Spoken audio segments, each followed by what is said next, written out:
ಶ್ರೀರಾಮಂ ಹನುಮತ್ಸೇವ್ಯಂ ಶ್ರೀಕೃಷ್ಣಂ ಭೀಮಸೇವಿತಂ ಶ್ರೀವ್ಯಾಸಂ ಶ್ರೀಮದಾನಂದತೀರ್ಥಸಂಸೇವಿತಂ ಭಜೆ. ವ್ಯಾಸಾಯ ಭವನಾಶಾಯ ಶ್ರೀಶಾಯ ಗುಣರಾಶಿ ಶುದ್ಧಾಯ ಶುದ್ಧವಿದ್ಯಾಯ ಮಧ್ವಾಯ ಚರ್ಮೋ ನಮಃ. ಪರಮಾತ್ಮನೇ ಸತತಮೇಕರೂಪಿಣೇ ದಶರೂಪಿಣೇ ಶತಸಹಸ್ರರೂಪಿಣೇ ಅವಿಕಾರಿಣೇ ಸ್ಫುಟಂ ಅನಂತರೂಪಿಣೇ ಸುಖಚಿಸ್ತಮಸ್ತತನಮೇ ನಮೋ ನಮಃ. ಕೌಶೇಯ ಪೀತವಸನಾಂ ಅರವಿಂದನೇತ್ರಾಂ ಪದ್ಮದ್ವಯಾಭಯವರೋದ್ಯದ್ವದ್ಮಸ್ತಾಂ ಉದ್ಯಚ್ಯುತಾರ್ಕದರ್ಶೀಂ ಪ್ರಭಾಂಕರಸ್ತಾಂ ಧ್ಯಾಯೇದ್ವಿಧೀಶನತಪಾದಯುಗಾಂ ಜನಿತ್ರೀಂ. ಮನೋಜವಂ ಮಾರುತತುಲ್ಯವೇಗಂ ಜಿತೇಂದ್ರಿಯಂ ಬುದ್ಧಿಮತಾಂ ವರಿಷ್ಠಂ ವಾತಾತ್ಮಜಂ ಮಾನುರ್ಯೋತಮುಖ್ಯಂ ಶ್ರೀರಾಮದೂತಂ ಶಿರಸಾ ನಮಾಮಿ.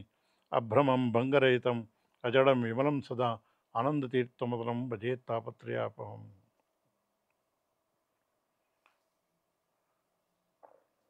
ಕೀರ್ತಿಶೇಷರಾಗಿರ್ತಕ್ಕಂತಹ ನಮ್ಮ ಗುರುಗಳಾಗಿರ್ತಕ್ಕಂತಹ ಶ್ರೀ ವಿಶೇಷತೀರ್ಥ ಶ್ರೀಪಾದರು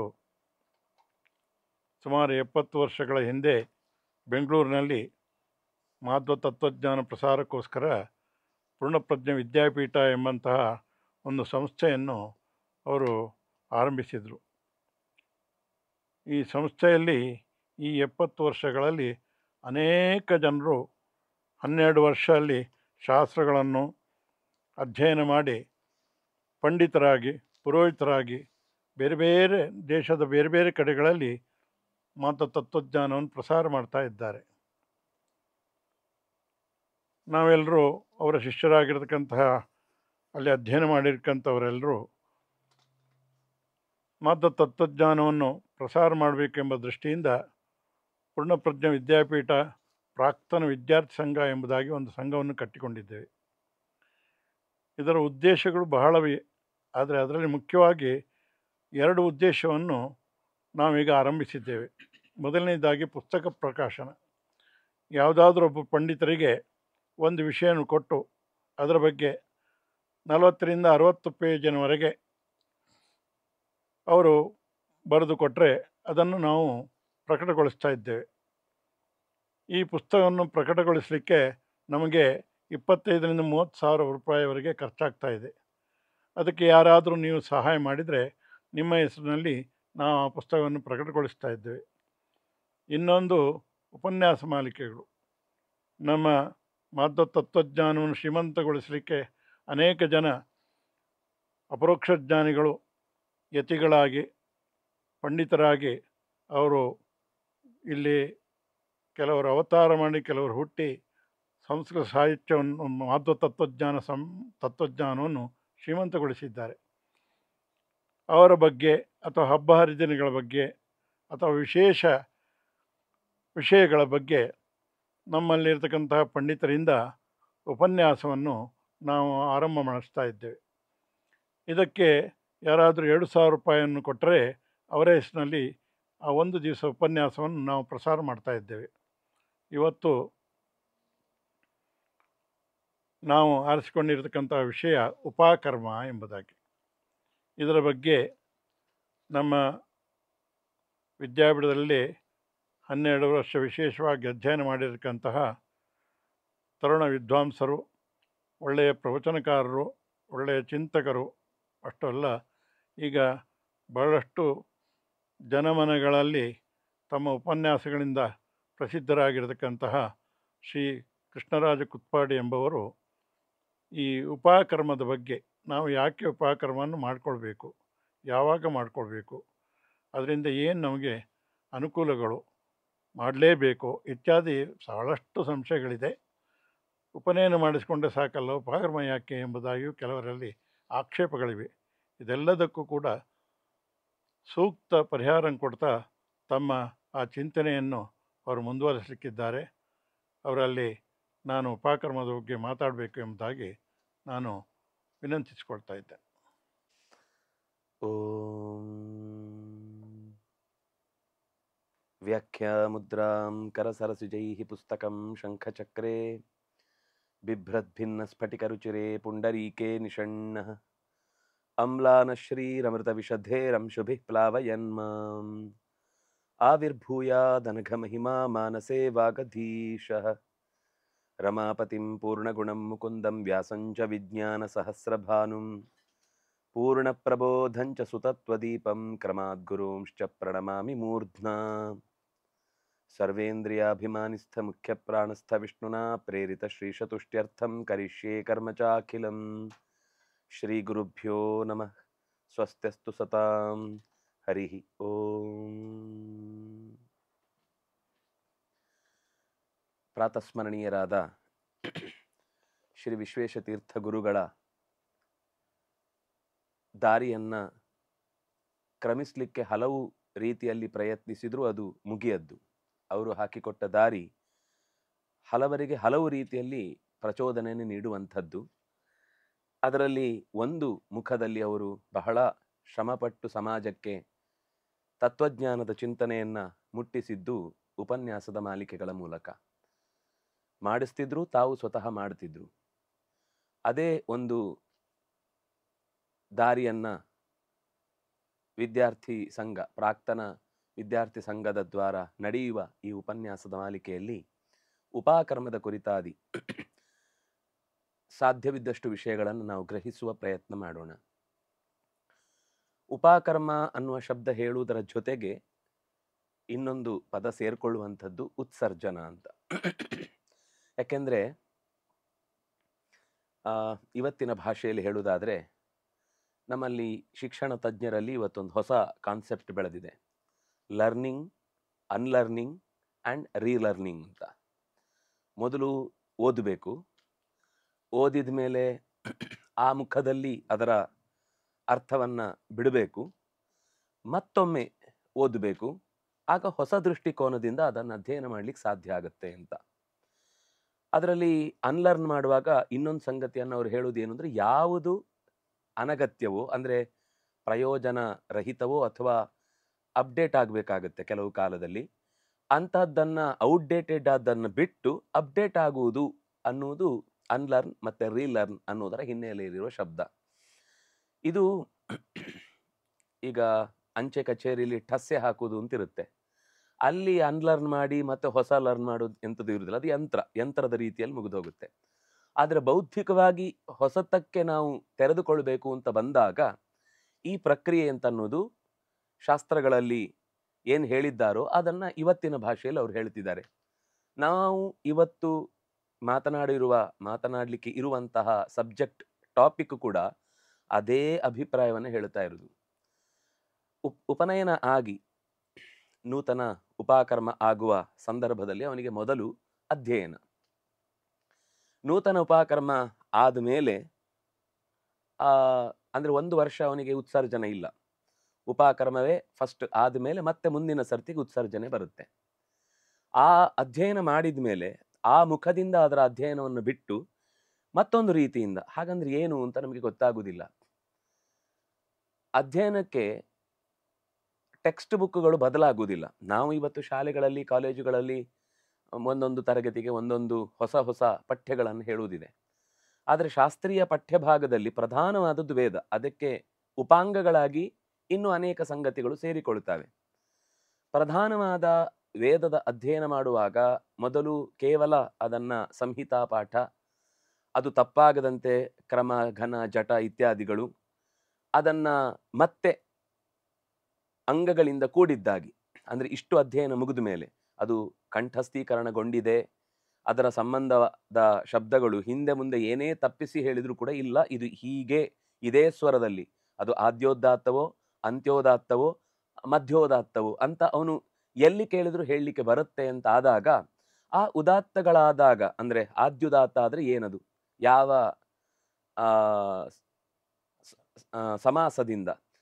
ಸಮಾಸದಿಂದ ಅದು ಪ್ರಕ್ರಿಯೆ ಹೊರಗೆ ಬರುತ್ತೆ, ಅದು ಅಂತ್ಯೋದಾತ್ತ ಆದಾಗ ಯಾವ ಸಮಾಸದಿಂದ ಅದು ಅದೇ ಶಬ್ದ ಒಂದು ಕಡೆ ಆದ್ಯುದಾತ ಆಗುತ್ತೆ, ಇನ್ನೊಂದು ಕಡೆ ಅಂತ್ಯೋದಾತ್ತ ಆಗುತ್ತೆ. ಇಂದ್ರ ಶತ್ರುರ್ ವರ್ಧಸ್ಸ ಅನ್ನುವ ಪ್ರಕರಣದಲ್ಲಿ ಇಂಥ ವಿಷಯಗಳ ಚರ್ಚೆ ಆಗುತ್ತೆ. ಅಲ್ಲಿ ಬಹುವ್ರೀಹಿ ಸಮಾಸ ಆದಾಗ ವೃತ್ರನೇ ಬಲಿಯಾಗ್ತಾನೆ. ಅಲ್ಲಿ ತತ್ಪುರುಷ ಸಮಾಸ ಆಗಿದ್ದಿದ್ರೆ ಇಂದ್ರನನ್ನು ಕೊಲ್ಲುವಂತಹ ಮಗ ವೃತ್ರನಾಗಿ ಬೆಳೀತಿದ್ದ. ಇದು ಅಲ್ಲಿ ಸ್ವರದ ವ್ಯತ್ಯಾಸದಿಂದ ಆಗುವಂತಹ ಅಂಶವನ್ನಲ್ಲಿ ಹೇಳಿದ್ದು. ಇದು ಅವನಿಗೆ ಅಧ್ಯಯನದಲ್ಲಿ ಮತ್ತೊಂದು ಸರ್ತಿ, ಅಂದರೆ ಮೊದಲು ಒಂದು ಸರ್ತಿ ಓದಿದ್ದನ್ನು ಅದರ ಹಿನ್ನೆಲೆಯನ್ನು ಎಲ್ಲವನ್ನೂ ಬಿಟ್ಟು ಕೇವಲ ವೇದಾಂಗಗಳ ಕಡೆಗೆ ಚಿಂತನೆ. ತಾನು ಇಲ್ಲಿ ತನಕ ಓದಿದ ಸಂಗತಿಗಳನ್ನೆಲ್ಲವನ್ನೂ ಕೂಡ ಅದರ ಅರ್ಥ ಸಹಿತ ಶಿಕ್ಷಾ, ವ್ಯಾಕರಣ, ನಿರುಕ್ತ, ಕಲ್ಪ, ಜ್ಯೋತಿಷ, ಛಂದಸ್ಸು, ಇದು 6 ಅಂಗಗಳು. ಶಿಕ್ಷಾ ಅಂದರೆ ಫೊನೆಟಿಕ್ಸ್. ಈಗ ತಚ್ಛಂಯೋರಾವೃಣೀಮಹೇ ಪಶೂನ್ತಾನ್ಶ್ಚಕ್ರೆ, ಅಲ್ಲಿ ಪಶೂನ್ಸ್ತಾನ್ ಅಂತ ಆಗುದಿಲ್ಲ ಋಗ್ವೇದದಲ್ಲಿ. ಯಜುರ್ವೇದಕ್ಕೆ, ಸಾಮವೇದಕ್ಕೆ ಮತ್ತೆ ಪ್ರಾತಿಶಾಖ್ಯಗಳು ಬೇರೆ ಇವೆ. ಋಗ್ವೇದದಲ್ಲಿ ಪಶೂನ್ತಾನ್. ಕೆಲವೊಮ್ಮೆ ಅರ್ಧಮರ್ಧ ವ್ಯಾಕರಣ ಓದಿದ ತಕ್ಷಣ ನಮಗೆ ತಿದ್ದಬೇಕು ಅಂತ ಅನಿಸ್ಬಿಡುತ್ತೆ, ತಿದ್ದಿದವರು ಇದ್ದಾರೆ. ಆದರೆ ಫೊನೆಟಿಕ್ ಪ್ರಕಾರ, ಶಿಕ್ಷಾ ಗ್ರಂಥದ ಪ್ರಕಾರ ಅಲ್ಲಿ ಸಕಾರ ಬರುವ ಹಾಗಿಲ್ಲ, ಸತ್ವಾದೇಶ ಬರುವುದಿಲ್ಲ. ಇಂಥ ಅನೇಕ ಅಂಶಗಳನ್ನು ನಾವು ಆ 6 ತಿಂಗಳು ಮೊದಲೊಮ್ಮೆ ಅಧ್ಯಯನ ಮಾಡಿದ ಮೇಲೆ ಮತ್ತೆ 6 ತಿಂಗಳ ಅಧ್ಯಯನದಲ್ಲಿ ಈ ಶಿಕ್ಷಾ. ವ್ಯಾಕರಣ ಅಂದರೆ ನಮಗೆ ಗೊತ್ತು, ಶಬ್ದದ ಶುದ್ಧಿಯ ಬಗ್ಗೆ. ಛಂದಸ್ಸು ಅಂತಂದರೆ ಮೀಟರ್. ಋಗ್ವೇದದಲ್ಲಿ ಪ್ರಧಾನವಾಗಿ 7: ಗಾಯತ್ರಿ, ಉಷ್ಣಿಕ್, ಅನುಷ್ಟುಪು, ಪಂಕ್ತಿ, ಬೃಹತಿ, ತ್ರಿಷ್ಟುಪು, ಜಗತಿ, ಹೀಗೆ 7 ಪ್ರಧಾನ ಛಂದಸ್ಸುಗಳು. ಈ ಪ್ರಧಾನ ಛಂದಸ್ಸುಗಳು ಬಿಟ್ಟು ಬೇರೆ ಇವೆ. ಪ್ರಧಾನವಾಗಿ ಆಚೆ ಈಚೆ 7, ಮತ್ತೆ 7 ಪೂರ್ವದಲ್ಲಿ 1ರಿಂದ 6 ತನಕ, 13ರಿಂದ ಮತ್ತೆ 21 ತನಕ ಮತ್ತು ಉಳಿದ ಛಂದಸ್ಸುಗಳಿವೆ. ಆ ಛಂದಸ್ಸುಗಳನ್ನು ಹೇಳುವುದರಿಂದ ಯಾವ ದೇವತೆಯನ್ನು ಹೇಳ್ತಾ ಇದ್ದಾರೆ ಅನ್ನುವುದೇ ಒಂದು ದೊಡ್ಡ ಸಬ್ಜೆಕ್ಟು. ಅದರಿಂದಾಗಿ ಛಂದಸ್ಸಿನ ಅಧ್ಯಯನದಿಂದ ಅದನ್ನು ಬೃಹತೀಕರಣ ಮಾಡುವುದು ಹೇಗೆ, ತ್ರಿಷ್ಟುಪ್ಕರಣ ಮಾಡುವುದು ಹೇಗೆ, ಅಥವಾ ಅದನ್ನು ಬೃಹತೀಕರಣದ ಜೊತೆಗೆ ಅನುಷ್ಟುಪ್ಕರಣ ಅಂತ ಒಂದಿದೆ, ಅದು ನರಸಿಂಹ ದೇವತೆಗೆ ಸಂಬಂಧಪಟ್ಟಂತೆ ಮಾಡುವ ಹಾಗೆ ಹೇಳುವಂಥದ್ದು. ಇಂದ್ರ ದೇವತಾಕವಾದಾಗ ತ್ರಿಷ್ಟುಪ್ ಛಂದಸ್ಸಿನಲ್ಲಿ ಆ ಮಂತ್ರಗಳನ್ನು, ಅಂದರೆ ಅಕ್ಷರಗಳನ್ನು ಬದಲಾಯಿಸಲಿಕ್ಕಿಲ್ಲ, ಟೋಟಲ್ ಆ ಅಕ್ಷರಗಳನ್ನು ಕೂಡಿಸಿದರೆ ಅದು ಅನುಷ್ಟುಪ್ಕರಣ ಆಗಿದ್ದರೆ ಅದು 32ರಿಂದ ಭಾಗಿಸಿ ಹೋಗಬೇಕು, ಅದು ಬೃಹತೀಕರಣ ಆದರೆ 36ರಿಂದ ಭಾಗಿಸಿ ಹೋಗಬೇಕು, ಅಥವಾ ತ್ರಿಷ್ಟುಪ್ಕರಣ ಆಗಿದ್ರೆ ಅದು 44 ಅಕ್ಷರಗಳಿಂದ ಭಾಗಿಸಿ ಹೋದ್ಮೇಲೆ ಶೇಷ ಉಳಿಬಾರ್ದು. ಆ ರೀತಿ ಅದರ ಅಂಶಗಳನ್ನು ಹೇಳುವ ಶಕ್ತಿ ಬರಬೇಕಾದ್ರೆ ನಮಗೆ ಛಂದಸ್ಸಿನ ಬಗ್ಗೆ ಗೊತ್ತಿರಬೇಕು. ಇದು 2ನೇ ಅಂಶ. ಶಿಕ್ಷಾ, ವ್ಯಾಕರಣ, ಛಂದಸ್ಸು 3ನೇ ಅಂಶ. 4ನೇದು ಈ ಕಲ್ಪಃ ಅಂತ ಹೇಳ್ತಾರೆ. ಕಲ್ಪದಲ್ಲಿ ಮತ್ತೆ ವಿಭಾಗಗಳಿವೆ. ಅದನ್ನು ಧರ್ಮಸೂತ್ರ, ಆಮೇಲೆ ನಾವು ಕಲ್ಪ ಈ ಪೂಜೆಗಳನ್ನು ಮಾಡುವಾಗ ಅದಕ್ಕೆ ಅಂಗ ಪೂಜೆ, ಅದಕ್ಕೆ ಸಂಬಂಧಪಟ್ಟ ಉಪದೇವತೆಗಳು, ಅದರ ಪರಿವಾರ ಇತ್ಯಾದಿಗಳನ್ನು ತಿಳಿಸುವಂತಹ ಪೂಜೆಯ ಇತಿಹಾಸವನ್ನು ಹೇಳುವ ಕರ್ಮಾಂಗಗಳು. ಅದು ಬಿಟ್ಟರೆ ಇನ್ನು ಶುಲ್ಬ ಸೂತ್ರ, ಅಂದರೆ ಈ ಯಜ್ಞ ಯಾಗಾದಿಗಳನ್ನು ನಡೆಸುವಾಗ ಅದಕ್ಕೆ ಬೇಕಿರುವಂತಹ ಮೆಜರ್ಮೆಂಟ್ಗಳು.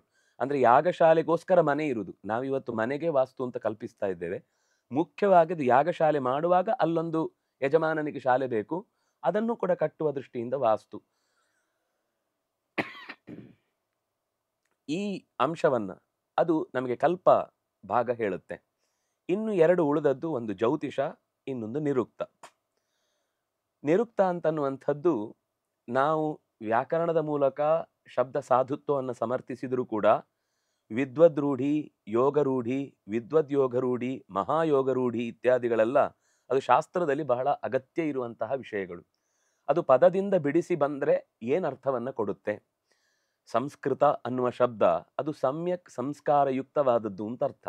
ಸಮ್ಯಕ್ ಕೃತ, ಅದು ಚೆನ್ನಾಗಿ ಮಾಡಲ್ಪಟ್ಟದ್ದು. ಅದನ್ನು ಮತ್ತೆ ಈ ಬೇರೆ ಭಾಷೆಗಳೆಲ್ಲ ನಿಧಾನಕ್ಕೆ ಒಳ್ಳೆಯ ಸಂಸ್ಕಾರವಂತರ ಬಾಯಿಗೆ ಸೇರಿದಾಗ ಅದು ಅದರ ಭಾಷೆಯಲ್ಲಿ ಒಂದು ಚೆಲುವು ಹೆಚ್ಚುತ್ತೆ.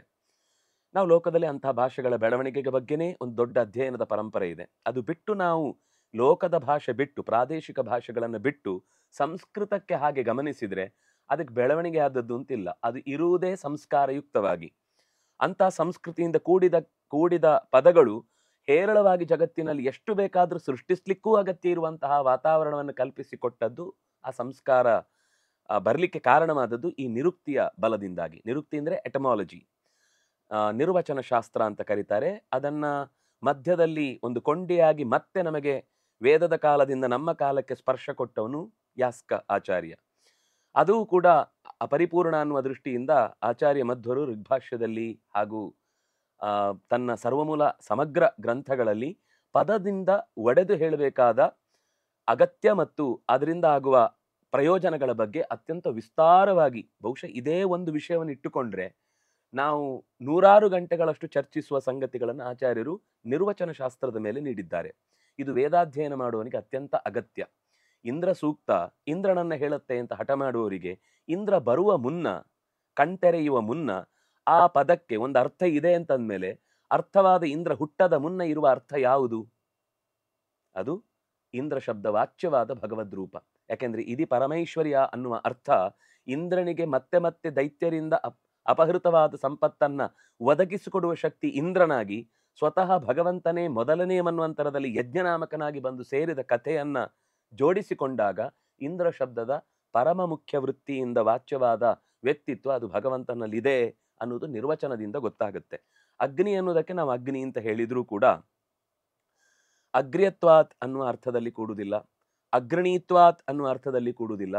ಅತ್ತೀತಿ ಅಗ್ನಿ ಆಗುತ್ತೆ, ಅಗಾನ್ನಯತೀತಿ ಅಗ್ನಿ ಆಗುತ್ತೆ, ಅಂಗನೇತೃತ್ವಾತ್ ಅಗ್ನಿ ಆಗುತ್ತೆ. ಆದರೆ ಇನ್ನೂ ಹಲವು ಅರ್ಥಗಳಲ್ಲಿ ಹೇಳಿದ ಅಗ್ನಿ ಶಬ್ದದ ಪ್ರಧಾನವಾದ ಅರ್ಥ ಅದು ಭಗವಂತನಲ್ಲಿ ಮಾತ್ರ ಸೇರುತ್ತೆ. ಯಾಕೆಂದ್ರೆ ವಾಸುದೇವ ವಾ ಇದಮಗ್ರ ಆಸೀತ್, ನಾರಾಯಣೋ ವಾ ಇದಮಗ್ರ ಆಸೀತ್, ಅಸದೇವೇದಮಗ್ರ ಆಸೀತ್ ಅನ್ನುವ ಎಲ್ಲ ಕಡೆ ಅಗ್ರ್ಯವಾಚ್ಯತ್ವ ಅದು ಭಗವಂತನಿಗೆ ಸಂಬಂಧಿಸಿದ್ದು. ವಿಷ್ಣು ಪರಮಃ ಅಗ್ನಿರ್ವೈ ದೇವಾನಾಂ ಅವಮಃ. ಆದ್ರಿಂದಾಗಿ ಈ ಅಗ್ನಿ ಶಬ್ದದ ಎಲ್ಲಾ ಮುಖದ ಅರ್ಥ ನಿರ್ವಚನ ಶಾಸ್ತ್ರದಿಂದ ಅದು ಪರಮಾತ್ಮನನ್ನೇ ಪ್ರಧಾನವಾಗಿ ಹೇಳ್ತಾ ಇದೆ ಅನ್ನೋದನ್ನು ತಿಳಿಯಲಿಕ್ಕೆ ಸಾಧ್ಯವಾಗುತ್ತೆ. ಇನ್ನು ಒಂದು ಜ್ಯೋತಿಷ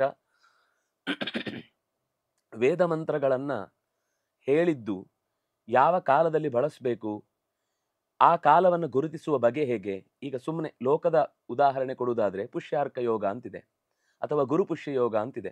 ಅದು ಹೇಗೆ ಬರುತ್ತೆ, ಯಾವಾಗ ಬರುತ್ತೆ ಅಂತ ಗೊತ್ತಾಗಿ ಆ ಸ್ತೋತ್ರವನ್ನು ಹೇಳಿದ್ರೆ ನಮ್ಗೆ ವಿಶಿಷ್ಟ ಫಲ ಸಿಗುತ್ತೆ. ಹೀಗೆ ವೇದಗಳಲ್ಲಿ ಋಕ್ಯಜು ಸಾಮಾಥರ್ವಾದಿಗಳಲ್ಲಿ ಅನೇಕ ತರದ ಮಂತ್ರಗಳನ್ನ ರಾಷ್ಟ್ರಕ್ಕೆ ವಿಪ್ಲವ ಬಂದ್ರೆ ಹೇಗೆ, ಪ್ರಾಕೃತಿಕ ವಿಕೋಪ ಬಂದ್ರೆ ಹೇಗೆ, ಅಥವಾ ಸಾಮೂಹಿಕ ಸಾಂಕ್ರಾಮಿಕ ರೋಗ ಬಂದ್ರೆ ಅದನ್ನು ಪರಿಹರಿಸಿಕೊಳ್ಳುವಂತಹ ಮಂತ್ರಗಳನ್ನು ಯಾವ ಕಾಲದಲ್ಲಿ ಹೇಳಬೇಕು, ಈ ಬಗ್ಗೆ ಆಕಾಶಕಾಯಗಳ ಬಗ್ಗೆ, ಆಕಾಶಕಾಯಗಳ ಅಂತರದ ಬಗ್ಗೆ ಸಂಹಿತ, ಗಣಿತ, ಹೋರ ಅನ್ನುವ 3 ಅಂಶಗಳಿಂದ ಕೂಡಿದ ವೇದಾಂಗ ಜ್ಯೋತಿಷ ಅನ್ನುವಂಥದ್ದು ವೇದಕ್ಕೆ ಅಂಗವಾಗಿ ಅತ್ಯಂತ ವಿಸ್ತೃತವಾದ ಚಿಂತನೆಯಿಂದ ಶಾಸ್ತ್ರ ಅದನ್ನು ನಮಗೆ ತೆರೆದು ತೋರಿಸುತ್ತೆ.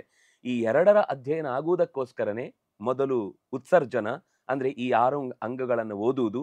ಈ 6 ಅಂಗ ಓದಿದ ಮೇಲೆ ಮತ್ತೆ ಇನ್ನೊಂದು ಬಾರಿ ಆ ವೇದದ ಮೂಲಕ್ಕೆ ವಾಪಸ್ಸು ಮತ್ತೆ ನಾವು ಮೊದಲು ಒಂದು ದೃಷ್ಟಿಯಿಂದ ಓದಿದ್ದನ್ನ ಈಗ ಇನ್ನೊಂದು ದೃಷ್ಟಿಯಿಂದ ಮೊದಲು ಏನಾಗುತ್ತೆ, ಅದರ ಶಬ್ದ ಸಾಧುತ್ವ, ಅದರ ನಿರ್ವಚನ, ಇಷ್ಟು ಅಂಶಗಳಿಗೆ ಹೋಗುತ್ತೆ. ಯಾವಾಗ ಆ ಸೂತ್ರಗಳಲ್ಲಿ ಕೆಲವು ವಿರೋಧಗಳನ್ನ ನೀವು ಸೂತ್ರಗಳನ್ನ ಗಮನಿಸಿದ್ರೆ ಅಲ್ಲಿ ವಿಷಯ ವಾಕ್ಯಗಳು ಅಂತ ವೇದದ ಮಾತುಗಳನ್ನೇ ತಂದು ಎದುರುಗಡೆ ನಿಲ್ಲಿಸಿರ್ತಾರೆ. ಅಲ್ಲಿ ಮೃದಬ್ರವೀತ್ ಅಥವಾ ಆಪೋ ಬ್ರುವನ್ ಇಂತಹ ಮಾತುಗಳು ಬಂದಾಗ ಲೋಕದ ಸಾಮಾನ್ಯ ಜನಕ್ಕೆ ಗೊತ್ತಾಗುತ್ತೆ, ಆ ಮಣ್ಣು ಮಾತಾಡಲ್ಲ, ನೀರು ಮಾತಾಡಲ್ಲ ಅಂತ ವೇದ ಹೀಗೆ ಹೇಳುತ್ತಲ್ವಾ ಅಂತಂದ್ರೆ ಅದಕ್ಕೆ ಹೇಳಿದ್ರು ಹಾಗಿಲ್ಲ, ಅದಕ್ಕೆ ಸೂತ್ರದಲ್ಲಿ ಒಂದು ನಿಯಮ ಕೊಟ್ಟಿದ್ದಾರೆ. ಅಲ್ಲಿ ಅಭಿಮಾನಿ ವ್ಯಪದೇಶಸ್ತು, ಅಭಿಮಾನಿ ವ್ಯಪದೇಶದಿಂದ ಆ ಶಬ್ದಗಳನ್ನು ಹೇಳುವುದು ಹೊರತು ನಾವು ಲೋಕದಲ್ಲಿ ಮಾತನಾಡುವ ಅರ್ಥದಲ್ಲಿ ಇಟ್ಕೊಳ್ಬಾರ್ದು, ಅಂದ್ರೆ ಲಿಟರಲಿ ಆ ಅರ್ಥ ಇಟ್ಕೊಳ್ಬಾರ್ದು ಅಂತ ಅನ್ನೋದನ್ನು ಹೇಳುತ್ತೆ. ನಮಗೆ ಆ ಆಪೋ ಅಬ್ರುವನ್, ಮೃದಬ್ರವೀತ್ ಇತ್ಯಾದಿಗಳು ಇದೆ ಅಂತ ಗೊತ್ತಾಗಿ ಅದಕ್ಕೆ ವಿರೋಧ ಎಲ್ಲಿ ಬರುತ್ತೆ ಅಂತ ಗೊತ್ತಾಗ್ಬೇಕಾದ್ರೆ ಆ ಸಂಹಿತೆಗಳ ಪೂರ್ವೋತ್ತರ ಭಾಗಗಳನ್ನೆಲ್ಲ ಅಧ್ಯಯನ ಮಾಡಿರಬೇಕು. ಅದಕ್ಕೋಸ್ಕರ ಉಪಾಕರ್ಮವನ್ನ ಮಾಡುವಂಥದ್ದು. ಅಲ್ಲಿ ನಾವು ಉಪಾಕೃತಾಹ, ನಾವು ಅದನ್ನ ಆಕರಣ ಮಾಡ್ಕೊಂಡಿದ್ದೇವೆ, ನಮ್ಮೊಳಗೆ ತಂದುಕೊಂಡಿದ್ದೇವೆ. ಉಪ ಅಂದ್ರೆ ಉತ್ತಮವಾದದ್ದು, ಎತ್ತರವಾದದ್ದು, ಅಗತ್ಯ ಇದ್ದದ್ದು, ಬೇಕೇ ಬೇಕಾದ್ದು, ಅದನ್ನ ನಾವು ವಾಪಸ್ ತಗೊಳ್ತಾ ಇದ್ದೇವೆ. ಉತ್ಸರ್ಜನ ಅಂದ್ರೆ ಅದನ್ನ ಬಿಡ್ತಾ ಇದ್ದೇವೆ ಅಂತ.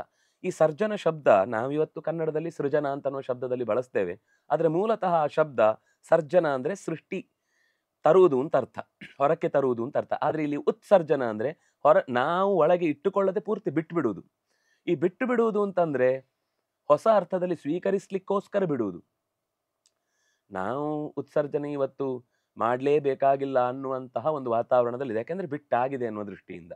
ಆದ್ರೆ ಹಾಗಿದ್ದಾಗಲೂ ಉಪಕರ್ಮವನ್ನ ಮಾಡಿಕೊಳ್ಳುವ ಅಗತ್ಯ ಏನು ಅನ್ನೋದನ್ನು ನಾವು ನೋಡ್ಬೇಕು. ಇಲ್ಲಿ ಪ್ರಾಚೀನರ ಕಲ್ಪನೆಯ ಪ್ರಕಾರ ಸಾಮಾನ್ಯವಾಗಿ ಶ್ರಾವಣ ಮಾಸದಲ್ಲಿ ಉಪಕರ್ಮ ಆಗುವುದಾದ್ರೆ ಮುಂದೆ ಮಾಘದಲ್ಲಿ ಅದರ ಉತ್ಸರ್ಜನೆ ಆಗುತ್ತೆ ಅಂತ ಲೆಕ್ಕ. ಬಹುಶಃ ಇದೊಂದು 1000 ವರ್ಷಗಳ ಹಿಂದೆಯೇ ಈ ಪ್ರಕ್ರಿಯೆ ಅಂತ ಅನ್ನೋದು ಸ್ಥಗಿತಗೊಂಡಿದೆ ಅಂತ ಅನ್ಸುತ್ತೆ. ಯಾಕೆಂದ್ರೆ ಸ್ವತಃ ಆರಣ್ಯಕಗಳೇ ಒಂದು ಕಡೆ ಎಚ್ಚರಿಕೆ ಕೊಡ್ತಾ ಒಂದು ದಿವಸ ಅಂದ್ರೆ ಅವ್ರು 2 ದಿವಸ ಹೇಳ್ತಾರೆ, ಕೆಲವೊಂದು ಕಡೆ ಹಿಂದಿನ ದಿವಸ ಉತ್ಸರ್ಜನೆ ಮಾಡಿ ಮರು ದಿವಸ ಉಪಕರ್ಮ ಮಾಡಬೇಕು ಅಂತ. ಕೊನೆಗೆ ಎಲ್ಲಿ ಹೇಳ್ತಾರೆ ಅಂದ್ರೆ ಅಪರಾಹ್ನ ಕಾಲದಲ್ಲಿ ನಾವು ಉತ್ಸರ್ಜನೆ ಮಾಡಿದ್ರೆ ಅವತ್ತು ಬೆಳಿಗ್ಗೆ ಆದ್ರೂ ಉತ್ಸರ್ಜನೆ ಮಾಡಬೇಕು, ಅಪರಾಹ್ನ ಕಾಲದಲ್ಲಿ ಉಪಕರ್ಮವನ್ನು ನಡೆಸಬೇಕು. ಕೊನೆಗೆ ಆ ಮಾತಿಗೂ ಬಂದು ನಿಂತಿದ್ದಾರೆ. ಅವರಿಗೆ ಗೊತ್ತಾಗಿದೆ ಇದು 6 ತಿಂಗಳ ವ್ಯಾಪ್ತಿಯನ್ನ, ಯಾಕೆಂದ್ರೆ ಬಹುಶಃ ಇನ್ನೊಂದು ಮಾತಲ್ಲಿ ಬರುವುದು, ಉತ್ಸರ್ಜನ ಮಾಡಿ ಉಪಕರ್ಮ ಮಾಡುವಷ್ಟು ಕಾಲ ನಮಗೆ ಬದುಕಿನಲ್ಲಿ ಆ, ಆಯುಷ್ಯ ಇದೆಯೋ ಇಲ್ವೋ ಗೊತ್ತಿಲ್ಲ ಅನ್ನುವ ಭಯವನ್ನೂ ಮನಸ್ಸಿನಲ್ಲಿ ಇಟ್ಟುಕೊಂಡು ಉತ್ಸರ್ಜನ ಮಾಡಿದಾಗಲೇ ಉಪಕರ್ಮವನ್ನು ಮಾಡಿಕೊಳ್ಳುವಂತಹ ಒಂದು ಪ್ರಸಂಗವನ್ನು ನಾವು ನೋಡ್ತೇವೆ. ಆದರೆ ನಿಜವಾಗಿ ಆ ಕ್ರಮ ತುಂಬ ಚೆನ್ನಾಗಿದೆ. ಇನ್ನೂ ಒಂದು ಅವರು ಎಚ್ಚರಿಕೆ ಕೊಡ್ತಾರೆ, ನೀವು ಉಪಕರ್ಮ ಮಾಡಿಕೊಳ್ಳಿ, ಆದರೆ ತಿಂಗಳಲ್ಲಿ 15 ದಿವಸ ಅಂಗಗಳಿಗಾಗಿ ಬಳಸಿ, ಇನ್ನು 15 ದಿವಸ ಮೂಲ ಅಧ್ಯಯನಕ್ಕಾಗಿ ಬಳಸಿಕೊಳ್ಳಿ ಅಂತ ಸ್ಮೃತಿಕಾರರು ಅದನ್ನು ಮತ್ತೆ ಎಚ್ಚರಿಕೆ ಕೊಡುತ್ತಾರೆ. ಹೀಗೆ ಆ ಉತ್ಸರ್ಜನ ಮತ್ತು ಉಪಕರ್ಮ ಅನ್ನುವ ಎರಡು ಒಟ್ಟೊಟ್ಟಿಗೆ ಆಗುವಂತಹ ಇವತ್ತು ಪ್ರಕ್ರಿಯೆಯ ಹಿಂದೆ ಬಹುಶಃ ಪ್ರಾಚೀನ ತಿಳುವಳಿಕೆ ಉಳ್ಳವರಿಗೂ ಕೂಡ ಈ ವಿಷಯದಲ್ಲಿ ತುಂಬಾ ಯೋಚನೆ ಮಾಡಿ ಕೊನೆಗೆ ಇವತ್ತು ನಾವು ಕಾಣುವಂತಹ ಒಂದು ವ್ಯವಸ್ಥೆಗೆ ಬಂದಿದ್ದಾರೆ ಅಂತ ಅನಿಸುತ್ತೆ. ಅವರು ನಮಗೆ ಆಪತ್ತಿನ ಕಾಲಕ್ಕಾಗಿ ಕೊಟ್ಟ ವ್ಯವಸ್ಥೆ ಇರಬೇಕದು. ಆದರೆ ನಾವು ಅದನ್ನು ಯಾವಾಗಲೂ ನಾವು ಆಪತ್ತಲ್ಲೇ ಇರ್ತೇವೆ ಅನ್ನುವ ವ್ಯವಸ್ಥೆಯಲ್ಲಿ ಅದನ್ನು ರೂಢಿ ಮಾಡ್ಕೊಂಡು ಬಿಟ್ಟಿದ್ದೀವಿ. ಆದರೆ ವಿಷಯ ಆದರೂ ಕನಿಷ್ಠ ಪಕ್ಷ ಗೊತ್ತಿದ್ರೆ ಮಾಡೋದನ್ನು ಬಿಡೋದು ಅಂತ ಅರ್ಥ ಅಲ್ಲ. ಈಗ ಮಾಡ್ತಾ ಇರೋದು ತಪ್ಪು ಅಂತಲ್ಲ, ಮಾಡಲೇಬೇಕದು. ಮಾಡುವ ಆ ಕಲ್ಪನೆಯಿಂದಾದರೂ ಕೂಡ ನಮಗೆ ನಾಳೆ ಒಂದು ದಿವಸ ನಾವು ಸರಿ ಮಾಡಿಕೊಳ್ಳಿಕ್ಕೆ ಸಾಧ್ಯತೆ ಇದೆ ಅಂತಂದಾಗ, ಮತ್ತೆ ಮೊದಲಿನ ದಾರಿಯನ್ನು ಹಿಡಿಲಿಕ್ಕೆ ನಮಗೊಂದು ಅವಕಾಶ ಸಿಕ್ಕಿದೆ ಅಂತಂದಾಗ ಮಾಡಿಕೊಳ್ಳಿಕ್ಕೆ ಸುಲಭ ಆಗುತ್ತೆ. ಸಾಮಾನ್ಯವಾಗಿ ಇದು ನಡೆಸಬೇಕಾದದ್ದು ಯಾರು? ಸಾಮಾನ್ಯ ಒಂದು ಮನೆಗೆ ಒಬ್ರು ಕುಲಪುರೋಹಿತರು ಅಂತ ಇರ್ತಾರೆ, ಅಥವಾ ಅವರಿಗೆ ಅಧ್ಯಯನ ಮಾಡಿಸುವಂತಹ ಒಬ್ರು ಆಚಾರ್ಯರು, ಉಪಾಧ್ಯಾಯರು, ಅವರಿಗೂ ಶಾಸ್ತ್ರಪಾಠ ಅಥವಾ ವೇದ ಅಧ್ಯಯನ ಮಾಡಿಸುವವರು ಇರ್ತಾರೆ. ಅವರಿಗೆ ನಿಜವಾದ ಅಧಿಕಾರ ಇದು. ಅವರು ಮಾಡಲೇಬೇಕಾದ ಕರ್ಮ ಅಂತ ಇಲ್ಲಿ ಶಾಸ್ತ್ರಕಾರರು ತುಂಬ ಒತ್ತು ಕೊಟ್ಟು ಹೇಳ್ತಾರೆ. ಕೊನೆಗೆ ನಮ್ಗೆ ಇವತ್ತೇನಾಗುತ್ತೆ ಅಂದ್ರೆ, ಎಲ್ಲಿ ಮಾಡ್ತಿದ್ದಾರೋ ಎಲ್ಲಾದ್ರೂ ಒಂದ್ ಕಡೆ ಜನಿವಾರ ಒಂದು ಹಳದಿ ಮಾಡ್ಕೊಂಡ್ಬಿಡೋಣ ಅನ್ನುವ ಹಂತಕ್ಕೆ 4 ಜನಿವಾರ ಕೊಟ್ಟು ಬಿಟ್ಟ, ರಾತ್ರಿ ವಾಪಸ್ ಬಂದ್ಮೇಲೆ ಅದನ್ನು ತಂದಿಟ್ಟಿದ್ರೆ ಅದನ್ನು ವಾಪಸ್ ಹಾಕೊಂಡ ಅನ್ನುವ ಸ್ಥಿತಿಗೆ ಬಂದು ನಿಂತಿದೆ. ಭಾಗವತವೇ 12ನೇ ಸ್ಕಂಧದಲ್ಲಿ ಹೇಳುವ ಹಾಗೆ ವಿಪ್ರತ್ವಕ್ಕೆ ಕಾರಣ ಯಾವುದು ಅಂದ್ರೆ ಸೂತ್ರ ಅನ್ನುವ ಹಾಗೆ ಕೆಲವೊಂದು ಸರ್ತಿ ಲೌಕಿಕ ಬದುಕಿನಲ್ಲಿ ಇಷ್ಟು ಅದು ಉಳಿದಿದೆ ಅನ್ನುವುದಕ್ಕೆ ಸಮಾಧಾನ ಪಡಬೇಕೋ ಅಥವಾ ಅದರ ನಿಜವಾದ ಮುಖವನ್ನು ನಾವು ತಿಳುವಳಿಕೆ ಇಲ್ಲದೆ ಬಿಟ್ಟು ಕಳ್ಕೊಂಡಿದ್ದೇವೋ ವ್ಯಥೆ ಪಡಬೇಕೋ ಗೊತ್ತಿಲ್ಲ. ಆದರೆ ಇಷ್ಟು ಗೊತ್ತಾದ ಮೇಲಾದರೂ ನಾವು ಅದನ್ನು ಮರಳಿ ಸರಿಪಡಿಸಿಕೊಳ್ಳಿಕ್ಕೆ ಅವಕಾಶ ಇದೆ. ಹಾಗಾಗಿ ಉತ್ಸರ್ಜನ ಮತ್ತು ಉಪಕರ್ಮವನ್ನು ಎಲ್ಲಿಯಾದರೂ ನಮ್ಮ ಊರಿನ ಹತ್ತಿರದಲ್ಲಿ ಅಥವಾ ದೇವಸ್ಥಾನಗಳಲ್ಲಿ ಎಲ್ಲಿಯಾದರೂ ಸರಿ, ನಮಗೆ ಯಾರು ಪುರೋಹಿತರಾಗಿದ್ದಾರೋ, ಮನೆಗೆ ಸತ್ಕರ್ಮಗಳನ್ನು ನಡೆಸ್ಲಿಕ್ಕೆ ಬರ್ತಾರೋ ಅವರನ್ನು ಕೇಳ್ಕೊಳ್ಬೇಕು, ನೀವು ಮಾಡಿಕೊಡ್ತೀರಾ ಅಂತ. ಇಲ್ಲ ನಾವೆಲ್ಲೋ ದೂರದಲ್ಲಿದ್ದೇವೆ ಅಂದರೆ ಅಲ್ಲಿಗೆ ಹೋಗ್ಲಿಕ್ಕೆ ಆಗುತ್ತಾ ಅಂತ ಪ್ರಯತ್ನಿಸಬೇಕು. ಅದೂ ಆಗದೇ ಇದ್ರೆ ಕನಿಷ್ಠ ಅವರ ಮಾರ್ಗದರ್ಶನದಲ್ಲಿ ಇನ್ಯಾರಾದರೂ ಒಬ್ಬರ ಕೈಯಲ್ಲಿ ಅಥವಾ ಅದು ನಡೀತಾ ಇರುವ ಜಾಗಕ್ಕೆ ನಾವು ಹೋಗಿ ಬರ್ತೇವೆ, ನಿಮ್ಮ ಒಪ್ಪಿಗೆ ಬೇಕು ಅಂತ ಆ ಪಾಠಕರಲ್ಲಿ, ಅಧ್ಯಾಪಕರಲ್ಲಿ ಕೇಳಿಕೊಂಡು ಮಾಡಿಕೊಂಡು ಬರುವಷ್ಟಾದರೂ ಕೂಡ ನಮ್ಮಲ್ಲಿ ಈ ಉಪಕರ್ಮದ ವ್ಯವಸ್ಥೆಗೆ ಒಂದು ಅನುಜ್ಞೆ ಪಡೆಯುವುದು ಅಂತ ಕ್ರಮ ಇದೆ. ಸರಿ, ಈಗ ಉತ್ಸರ್ಜನೆಯ ಬಗ್ಗೆ ಹೆಚ್ಚು ಹೇಳುವಂಥದ್ದೇನಿಲ್ಲ. ಎರಡರಲ್ಲೂ ಯಜ್ಞದ ಮುಖಗಳು ಬಹಳ ಒಂದೇ ಥರ, ಹೆಚ್ಚು ಕಮ್ಮಿ ವ್ಯತ್ಯಾಸ ಇಲ್ಲ. ಅದರಲ್ಲಿ ದ್ರವ್ಯಗಳು 2 ವ್ಯತ್ಯಾಸ ಬರುತ್ತೆ ಬಿಟ್ಟರೆ ಉಳಿದಂತೆ ಅದರ ಅಂಗಗಳಲ್ಲೆಲ್ಲ ಒಂದೇ ಥರ. ಅದರ ಒಟ್ಟು ಸ್ವರೂಪ ಏನು ಅನ್ನೋದನ್ನು ಗಮನಿಸಿದರೆ, ವೇದಗಳಿಗೆ ಯಾತಯಾಮತ ದೋಷ ಪರಿಹಾರಕ್ಕೋಸ್ಕರವಾಗಿ ಈ ಅಂಗಗಳನ್ನು ನಡೆಸುವುದು ಅಂತ ಹೇಳ್ತಾರೆ. ಇದು ಮತ್ತೆ ಲರ್ನಿಂಗ್, ಅನ್ಲರ್ನಿಂಗ್ ಮತ್ತು ರೀಲರ್ನಿಂಗ್ ಅನ್ನುವ ಅಂಶದಲ್ಲೇ ಬರುತ್ತೆ. ತುಂಬ ಚೆನ್ನಾಗಿ ಒಬ್ಬರು ಸ್ಮೃತಿಕಾರರು ಹೇಳ್ತಾರೆ, ನಾವು ಅಯಾತಯಾಮೈಹಿ ಛಂದೋಭಿಹಿ ಯತ್ಕರ್ಮ ಕ್ರಿಯತೆ ದ್ವಿಜೈಹಿ ಕ್ರೀಡಮಾನೈರಪಿ ಸದಾ ತತ್ತೇಷಾಂ ಸಿದ್ಧಿ ಕಾರಣಂ. ಯಾಕೆ ಮಾಡಬೇಕು ಅಲ್ಲಿ ಹೇಳುವಾಗ ಯಾತಯಾಮತ ದೋಷ ಪರಿಹಾರಾರ್ಥಂ ಅಂತ ನಾವು ಹೇಳ್ತೇವೆ. ಯಾತಯಾಮ ಅಂದರೆ ಏನು ಅಂತ ಅನ್ನೋದಕ್ಕೆ ಒಂದು ಕಡೆ ಹೇಳ್ತಾರೆ, ಅದು ನಿತ್ಯ ಹೇಳ್ತಾ ಹೇಳ್ತಾ ಔದಾಸೀನ್ಯದಿಂದ ಅಲ್ಪ ಪ್ರಾಣ, ಮಹಾಪ್ರಾಣ ಅಥವಾ ದೀರ್ಘ ಹ್ರಸ್ವ ಅಥವಾ ಕೆಲವು ಕಡೆ ಸ್ವರ, ಇದು ಗೊತ್ತೇ ಇಲ್ಲದಂತೆ ನಾವು ತಪ್ಪಿ ಬೀಳುವ ಸಾಧ್ಯತೆಗಳು ಹೆಚ್ಚಿರುತ್ತೆ. ಎಷ್ಟೇ ಅಭ್ಯಾಸ ಮಾಡಿದ್ದಾದರೂ ಕೂಡ ರೊಟೀನ್ ಆದಾಗ ನಮಗೂ ಗೊತ್ತಿದೆ, ಇದು ನಾವು ಬೇರೆಯವ್ರ ಹತ್ರ ಕೇಳಬೇಕಾಗಿಲ್ಲ. ಒಂದು ಅಂಶ ಅದರ ಅರ್ಥ ಗೊತ್ತಿಲ್ಲದೆ ಅಥವಾ ಅದರ ಬಗ್ಗೆ ಅಷ್ಟು ಆಸ್ಥೆ ಇಲ್ಲದೆ ಮಾಡಿದಾಗ ಹೋಗ್ತಾ ಹೋಗ್ತಾ ನಾವಲ್ಲಿ ಇರುವುದೇ ಇಲ್ಲ. ಟೇಪ್ ರೆಕಾರ್ಡರ್ ಥರ ಆ ಮಂತ್ರಗಳು ಹೋಗ್ತಾ ಇರುತ್ತೆ, ಕಾರ್ಯ ಮುಗಿದ ಮೇಲೆ ಮುಗೀತು ಅಂತ ನಿಲ್ಲಿಸ್ತೇವೆ. ಆದರೆ ಮಂತ್ರ ಅನುಸಂಧಾನ ಜಪ ಏನೇ ನಡೆಸುವಾಗಲೂ ಕೂಡ ಎಷ್ಟು ಸಾಧ್ಯವೋ ಅದರ ಅರ್ಥದ ಕಡೆಗೆ ಗಮನ ಕೊಡಬೇಕು ಅಂತ ಇರುವುದು. ಆ ಅರ್ಥದ ಗಮನ ಕೊಡುವ ಸಂದರ್ಭದಲ್ಲಿ ನಮಗೆ ಅದೇ ಮಂತ್ರವನ್ನು 10 ಬಾರಿ ಹೇಳುವಾಗ ಚೂರು ಜ್ಯಾಮಿತ ಔದಾಸೀನ್ಯದ ಪ್ರಸಂಗ ಬರುವ ಸಾಧ್ಯತೆ ಇದೆ. ಅದರ ದೋಷವನ್ನು ಪರಿಹರಿಸಲಿಕ್ಕೋಸ್ಕರನೇ ಪ್ರಾಚೀನರು ಒಂದು ಹಂತದವರೆಗೆ ಆ ಅಧ್ಯಯನವನ್ನು ಮುಗಿಸಿದ ಮೇಲೆ ಅದರ ಅರ್ಥದ ಕಡೆಗೆ ಗಮನ ಕೊಟ್ಟು ಆ ಅರ್ಥವನ್ನು ತಿಳಿದು ಮತ್ತೆ ಅದನ್ನೇ ಜಪ ಮಾಡುವಾಗ ಮೊದಲಿಗಿಂತ ಹೆಚ್ಚು ಆಸಕ್ತಿ, ಮೊದಲಿಗಿಂತ ಹೆಚ್ಚು ಇನ್ವಾಲ್ವ್ಮೆಂಟು, ಮೊದಲಿಗಿಂತ ಹೆಚ್ಚು ಸಿದ್ಧಿಗೆ ಕಾರಣವಾದ ಶಕ್ತಿ ನಮ್ಮಲ್ಲಿ ಮೂಡುತ್ತೆ. ಯಾತಯಾಮತ ಅಂತಂದ್ರೆ ದೋಷಗಳು ನುಗ್ಗುತ್ತಾವೆ, ತಿಳಿಯದಂತೆ ನುಗ್ಗುತ್ತಾವೆ. ಎಷ್ಟೋ ಸರ್ತಿ ಅಧ್ಯಾಪಕರು ನಾವು ನಿತ್ಯ ಹೇಳುವ ಯಾವುದಾದ್ರೂ ಸ್ತೋತ್ರಗಳನ್ನು ಬರೀರಿ ಅಂದರೆ ಒಂದು ಸರ್ತಿ ಕಂಗಾಲಾಗುತ್ತೆ. ಆ ಶಬ್ದ ಯಾವುದಕ್ಕಾಗಬೇಕು, ಎಲ್ಲಿ ಬರಿಬೇಕು, ಮಹಾಪ್ರಾಣ ಇಲ್ಲಿ ಬರಬೇಕು, ಅಲ್ಲಿ ತಾಲವ್ಯ ಶಕಾರನೋ ಮೂರ್ಧನ್ಯ ಶಕಾರನೋ, ಹೀಗೆಲ್ಲ ಸಂದೇಹಗಳು ಬರುವುದಿರುತ್ತೆ. ಅದೆಲ್ಲ ಮತ್ತೆ ರೀಲರ್ನ್ ಆದಾಗ ನಮ್ಗೆ ಆ ದೋಷಗಳೆಲ್ಲ ಪರಿಮಾರ್ಜನೆಯಾಗಿ ಹೋಗುತ್ತೆ ಅನ್ನುವ ಕಾರಣಕ್ಕೋಸ್ಕರ ಅವರು ಆ ಯಾತಯಾಮತ ದೋಷದಿಂದ ವಿಮುಕ್ತವಾದಂತಹ ಮಂತ್ರಗಳನ್ನು ನಾವು ಮತ್ತೆ ಮತ್ತೆ ಜಪಿಸಿ ಅನುಷ್ಠಾನ ಮಾಡುವುದರಿಂದ ಅಥವಾ ಕರ್ಮಾಂಗಗಳನ್ನು ನಡೆಸುವುದರಿಂದ ಅದು ಎಲ್ಲಿವರೆಗೆ ಅಂದರೆ ಕ್ರೀಡಮಾನೈರಪಿ ಸದಾ, ಅದು ಲೀಲಾಜಾಲವಾಗಿ ನಮ್ಮ ಬಾಯಲ್ಲಿ ಒಂದು ಖುಷಿಯನ್ನು ಹಾಗೆ ಸೇರಿಕೊಂಡ್ರೂ ಕೂಡ ಅದರ ಅರ್ಥದ ಕಡೆಗಿನ ಗಮನ ನಮ್ಮ ಮನಸ್ಸಿನಿಂದ ದೂರವಾಗುವುದಿಲ್ಲ. ಅದರಿಂದಾಗಿ ಅದು ಸಿದ್ಧಿಗೆ ಕಾರಣವಾಗುತ್ತೆ.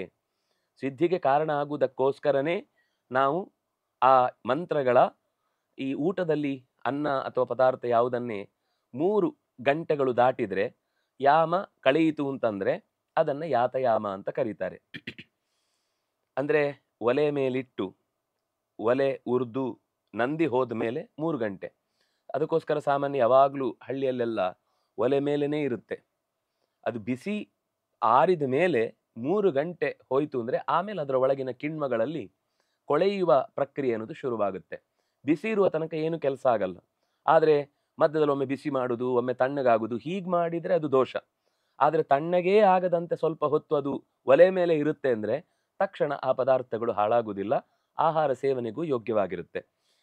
ಹೇಗೆ ಆಹಾರದಲ್ಲಿ ಇಂಥ ಯಾತಯಾಮತ ಅನ್ನುವ ದೋಷದಿಂದ ಯಾತಯಾಮಂ ಗತರಸಂ ಪೂತಿ ಪರ್ಯುಷಿತಂಚಯತ್ ಉಚ್ಚಿಷ್ಟಮಪಿ ಚ ಅಮೇಧ್ಯಂ ತತ್ತಾಮಸಮುದಾಹೃತಂ ಅಂತ ಕೃಷ್ಣ ಆಹಾರಕ್ಕೇನು ಹೇಳಿದ್ನೋ ಅದೇ ರೀತಿಯ ವ್ಯವಸ್ಥೆ ತಲೆ ಅಲ್ಲಾಡಿಸಿ ಹೇಳುವಂಥದ್ದು. ಅದು ಗೊತ್ತೇ ಇಲ್ಲದೆ ತಲೆ ಸಂಗೀತ ಹೇಳುವ ಹಾಗೆ ಇದು ಕೂಡ ಬೇಗ ಬೇಗ ಹೇಳಿ ಮುಗಿಸುವುದು, ಮಧ್ಯದಲ್ಲಿನ ಅಕ್ಷರಗಳನ್ನು ನುಂಗಿ ಬಿಡುವುದು.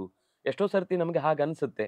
ಚೂರು ಗೊತ್ತಿದ್ದವರಿಗಾದ್ರೆ ಯಾವುದಾದ್ರೂ ಈ ದೇಗುಲಗಳಲ್ಲಿ ಅರ್ಚಕರಾಗಿ ನಿಂತವರ ಮಂತ್ರಗಳನ್ನು ಕೇಳಿದಾಗ ಅವರು ಶುರು ಮಾಡಿದ್ಯಾವುದು ಮುಗಿಸಿದ್ಯಾವುದು ಅಂತ ಗೊತ್ತಾಗದೇ ಇರುವ ಕೆಲವೊಮ್ಮೆ ಪರಿಸ್ಥಿತಿ ನಮ್ಗೆ ಗೊತ್ತಾಗುತ್ತೆ. ಅವ್ರ ಉದ್ದೇಶದಿಂದ ಕೆಟ್ಟದನ್ನು ಹೇಳಬೇಕು, ತಪ್ಪು ಹೇಳಬೇಕು ಅಂತ ಹೇಳುವುದಲ್ಲ.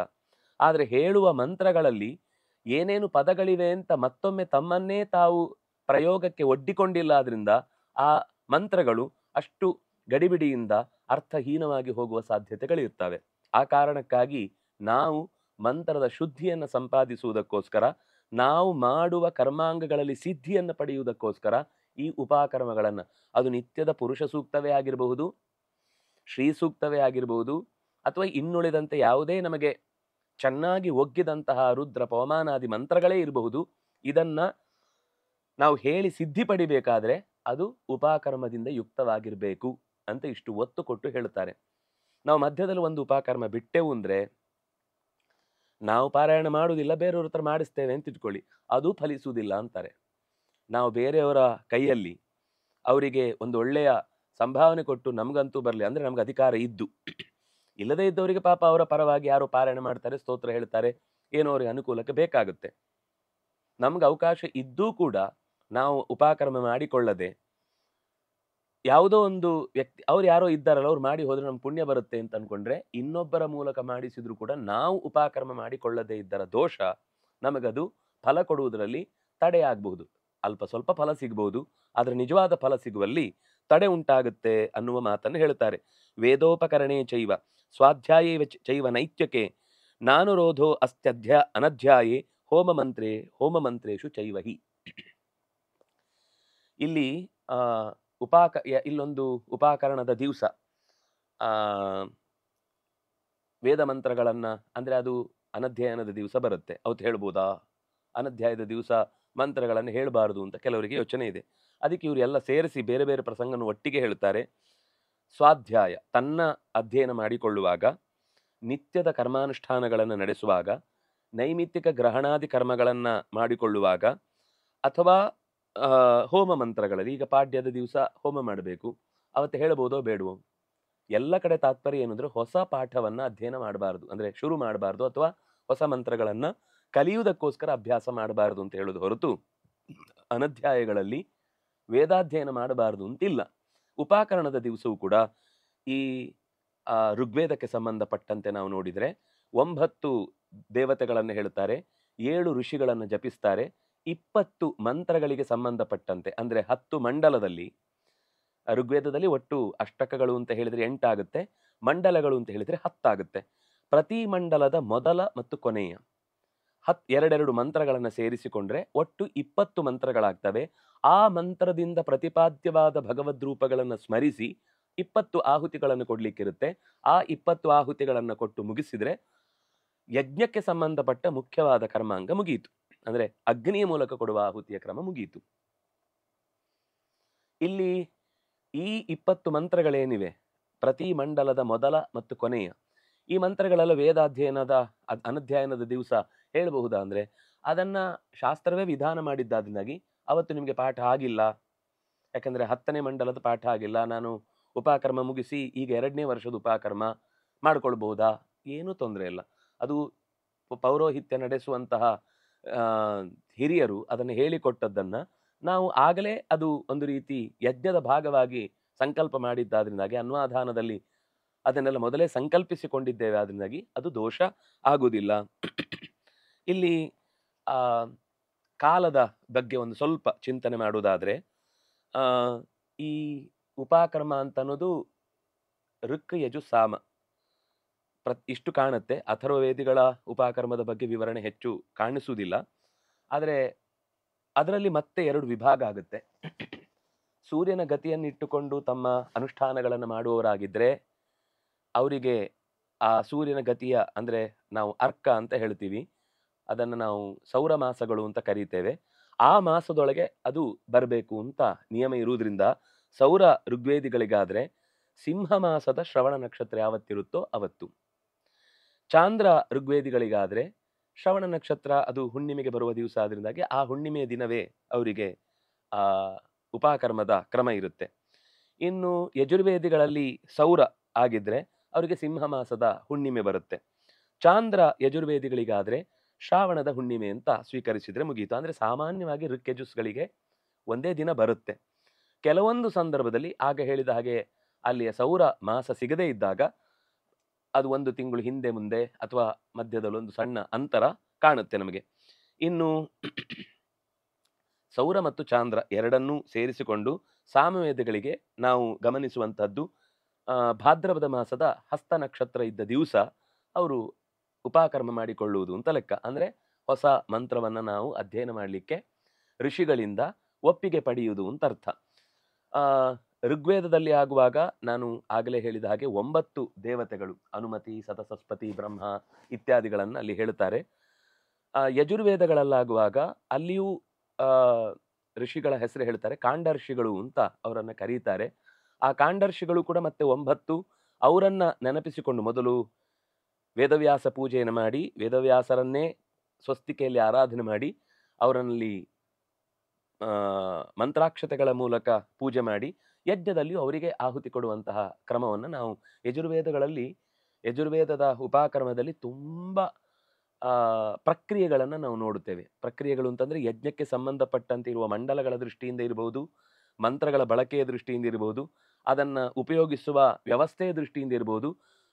ತುಂಬಾ ಚೆನ್ನಾಗಿ ಪಳಗಿದವರಿಗೆ ಮಾತ್ರ ಅದನ್ನು ಅತ್ಯಂತ ಸಲೀಸಾಗಿ ಮಾಡ್ಕೊಳ್ಳಿಕ್ಕಾಗುತ್ತೆ. ಆದರೆ ತುಂಬಾ ಚಂದದ ಪ್ರಕ್ರಿಯೆ. ಅದರಲ್ಲಿರುವಂತಹ ಪ್ರತಿಯೊಂದು ಮಂತ್ರದ ಹಿನ್ನೆಲೆಗಳನ್ನು ಗಮನಿಸಿದ್ರೆ, ಅಲ್ಲಿ ಸ್ವೀಕಾರ ಮಾಡಿದ ದೇವತಾ ವಿಶೇಷಗಳನ್ನು ಗಮನಿಸಿದ್ರೆ ಬಹಳ ಒಂದು ವ್ಯವಸ್ಥೆಯನ್ನು ನಾವಲ್ಲಿ ಕಾಣುತ್ತೇವೆ.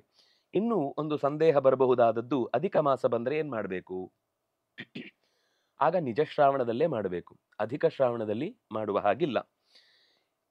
ಆದರೆ ಸೌರ ಮಾಸ ಬಂದಿದೆ ಆಗೇನು ಅನ್ನುವುದಕ್ಕೆ ಮತ್ತೆ ಒಂದು ಕಡೆ ಆರಣ್ಯಕದಲ್ಲೇ ಉತ್ತರ ಕೊಡ್ತಾ, ಸೌರ ಮಾಸವನ್ನೇ ಅವಶ್ಯಕ ಅಂತ ಭಾವಿಸುವವರಿಗೆ ಈ ಅಧಿಕ ಮಾಸದ ದೋಷ ಅನ್ನೋದು ಕಾಡುವುದಿಲ್ಲ. ಯಾಕಂದ್ರೆ ಅವರ ಆಚರಣೆಯಲ್ಲೂ ಅಂದ್ರೆ ಕರ್ಮದ ವ್ಯವಸ್ಥೆಯಲ್ಲಿ ಆಚರಣೆ ಇರುತ್ತೆ ಬಿಟ್ರೆ ವಿಶೇಷವಾಗಿ ಚಾಂದ್ರರಿಗೆ ಇರುವಷ್ಟು ನಿಯಮಗಳನ್ನ ಸೌರದವರು ಅಧಿಕ ಮಾಸದಲ್ಲಿ ಆಚರಣೆ ಮಾಡುವ ಕ್ರಮ ಇಲ್ಲ. ಇನ್ನು ಗುರು ಶುಕ್ರ ಅಸ್ತ ಬಂತು ಅಂತಾದರೆ ಆವಾಗ ಉಪಕರ್ಮ ಹೇಗೆ ಅಂದರೆ ಅದನ್ನ ಮುಂದಿನ ತಿಂಗಳಿಗೆ, ಮುಂದೆ ಶ್ರವಣ ನಕ್ಷತ್ರ ಬರುವ ಸಂದರ್ಭದಲ್ಲಿ, ಯಾಕಂದ್ರೆ ಮೌಢ್ಯ ಇದ್ದಾಗ ಅಧ್ಯಯನ ಸ್ವೀಕಾರ ಅಂತ ಅನ್ನೋದು ಅನರ್ಹ ಅನ್ನುವ ದೃಷ್ಟಿಯಿಂದ ಈ ಮಾತನ್ನು ಹೇಳುತ್ತಾರೆ. ಅಂದ್ರೆ ಒಟ್ಟು ಮುಂದೆ ಭಾದ್ರಪದದ ಶ್ರವಣ ನಕ್ಷತ್ರ ಇದ್ದ ದಿವಸ ಅದು ನಡೆಯುತ್ತೆ. ಅಥವಾ ಗ್ರಹಣ ಬರ್ಬೋದು ಕೆಲವೊಂದು ಸರ್ತಿ ಅದೇ ದಿವಸ ಪರ್ವಕಾಲ ಅಂದ್ರೆ ಸಂಕ್ರಾಂತಿ ಬರ್ಬೋದು. ಅಂತ ಸಂದರ್ಭದಲ್ಲಿ ಅದನ್ನು ಬಿಟ್ಟು ಮತ್ತೆ ಮುಂದಿನ ಭಾದ್ರಪದ ಮಾಸಕ್ಕೆ ನಾವು ಆ ಉಪಕರ್ಮದ ಅಂಗವನ್ನ ಆಚರಿಸಿಕೊಳ್ಬೇಕು ಅಂತ ಇಷ್ಟು ಮಾತುಗಳನ್ನಲ್ಲಿ ಹೇಳುತ್ತಾರೆ. ಈಗ ನಾವು ಋಗ್ವೇದಕ್ಕೆ ಸಂಬಂಧಪಟ್ಟಂತೆ ಸಾವಿತ್ರಿ, ಬ್ರಹ್ಮ, ಶ್ರದ್ಧಾ, ಮೇಧಾ, ಪ್ರಜ್ಞಾ, ಧಾರಣ, ಸತಸಸ್ಪತಿ, ಅನುಮತಿ ಮತ್ತು ಛಂದಸ್ಸಿನ ಋಷಿಗಳು ಅಂತಾನೆ ಒಂದು ಗುಂಪಲ್ಲಿ ಹೇಳ್ತಾರೆ. ಯಾಕಂದ್ರೆ ಈ ಕ್ಷುದ್ರ ಸೂಕ್ತ, ಮಹಾಸೂಕ್ತ ಇತ್ಯಾದಿ ಅನೇಕ ಸೂಕ್ತಗಳಿಂದ ಕೊನೆಯ ಭಾಗಗಳಲ್ಲಿ ಏನೆಲ್ಲ ವಿವರಣೆ ಬಂದಿದೆ ಅದನ್ನು ಒಟ್ಟೈಸಿ ನಾವು ಆ ಎಲ್ಲ ಋಷಿಗಳನ್ನು ಸ್ಮರಿಸಿ ಒಟ್ಟಿಗೆ ಆಹುತಿ ಕೊಡುವಂಥದ್ದು. ಕಶ್ಯಪೋತ್ರಿ ಭರದ್ವಾಜ, ವಿಶ್ವಾಮಿತ್ರೋತ ಗೌತಮ, ಜಮದಗ್ನಿರ್ ವಸಿಷ್ಠಶ್ಚ. ಇದು 7 ಋಷಿಗಳು ಅರುಂಧತಿ ಸಹಿತವಾಗಿ. ಅರುಂಧತಿ ಅವಳು ಕೂಡ ಋಷಿಕೆಯಾಗಿ ವಸಿಷ್ಠರ ಜೊತೆಗೆ ಅತ್ಯಂತ ಹೆಚ್ಚಿನ ಸಾಧನೆ ಮಾಡಿದವಳಾದ್ರಿಂದಾಗಿ ಅರುಂಧತಿ ಸಹಿತವಾದ ವಸಿಷ್ಠರ ಜೊತೆಗೆ ಉಳಿದ 6 ಋಷಿಗಳನ್ನ ನಾವು ಪ್ರಾರ್ಥನೆ ಮಾಡಿ ನಾವು ಸ್ವೀಕರಿಸಲಿಕ್ಕಿರುವಂತಹ ಅಂದ್ರೆ ಯಜ್ಞೋಪವೀತ ಧಾರಣೆಗೆ ಅಂತ ಸಂಬಂಧಪಟ್ಟ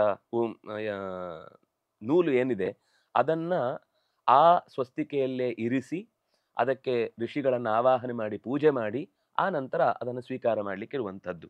ಈಗ ಋಷಿಗಳಿಗೆ ಸಂಬಂಧಪಟ್ಟಂತೆ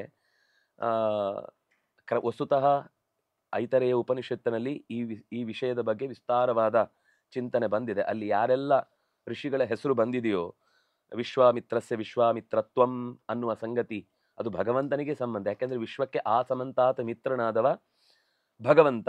ಆದ್ರೆ ಈ ವಿಶ್ವಾಮಿತ್ರನು ಕೂಡ ವಿಶ್ವಕ್ಕೆ ಈ ಮಂತ್ರ ವಿಶ್ವಗೀತೆಯನ್ನ ಕೊಟ್ಟವನಾದ್ರಿಂದಾಗಿ ಅವನೂ ಕೂಡ ವಿಶ್ವಾಮಿತ್ರನಾದ್ರಿಂದಾಗಿ ಅವನಿಗೂ ಒಂದು ಅರ್ಥದಲ್ಲಿ ಕೂಡುತ್ತೆ. ಹೀಗೆ ಪ್ರತಿಯೊಂದು ಋಕ್ಕುಗಳು ಅಂದ್ರೆ ಪ್ರಕರಣ ವಶದಿಂದ ಹೇಳುವಂತಹ ಸಮಗ್ರ ಸೂಕ್ತ ಇರಬಹುದು, ಅದರ ಅನುವಾಕಗಳಿರ್ಬೋದು, ಅದರ ಮಂತ್ರಗಳಿರ್ಬೋದು, ಅದರ ಪಾದ ಇರ್ಬೋದು, ಅಥವಾ ಅದರ ಪದಗಳಿರ್ಬೋದು, ಅಥವಾ ಅಕ್ಷರಗಳಿರ್ಬೋದು, ಕೊನೆಗೆ ಸ್ವರ ಇರ್ಬೋದು, ಎಲ್ಲವೂ ಭಗವಂತನನ್ನು ಪ್ರತಿಪಾದಿಸತ್ತೆ ಅನ್ನೋದನ್ನ ಸೂಚಿಸುವುದಕ್ಕೋಸ್ಕರ 20 ಮಂತ್ರಗಳ ದೇವತೆಗಳನ್ನ ಇಲ್ಲಿ ಸ್ಮರಿಸಿಕೊಂಡು ಯಾವಾಗ್ಲೂ ಮಂತ್ರವನ್ನ ನಾವು ಹೇಳುವಾಗ ಋಷಿ, ಛಂದಸ್ಸು, ದೇವತೆ ಈ ಮೂರನ್ನ ನೆನೆಯದೆ ನಾವು ಮಾಡಿದ್ರೆ ಗರ್ತೇವಾ ಪ್ರಮೀಯತೆ ಪ್ರವಾ ನಶ್ಯತಿ.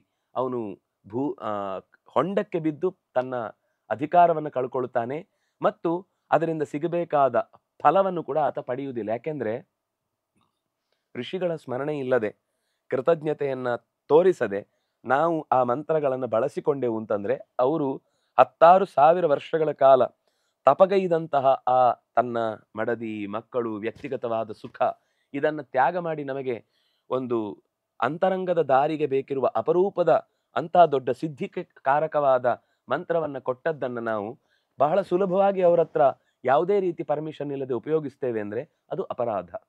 ಆ ಕಾರಣಕ್ಕಾಗಿ ನಾವು ಗಮನಿಸಬಹುದು ಉಪನಿಷತ್ತುಗಳಲ್ಲಾಗ್ಲಿ ಸ್ವತಃ ಕೃಷ್ಣನು ಕೂಡ ಗೀತೆಯಲ್ಲಿ ಇಮಂ ವಿವಸ್ವತೆ ಯೋಗಂ ಪ್ರೋಕ್ತವಾನ ಹಮವೇಯಂ ವಿವಸ್ವಾನ ಮನವೇ ಪ್ರಾಹ ಮನು ಇಕ್ಷ್ವಾಕವೇ ಅಬ್ರವೀತ್ ಅಂತ ಆ ಋಷಿ ಪರಂಪರೆಯನ್ನು ನೆನಪಿಸಿಕೊಳ್ತಾರೆ.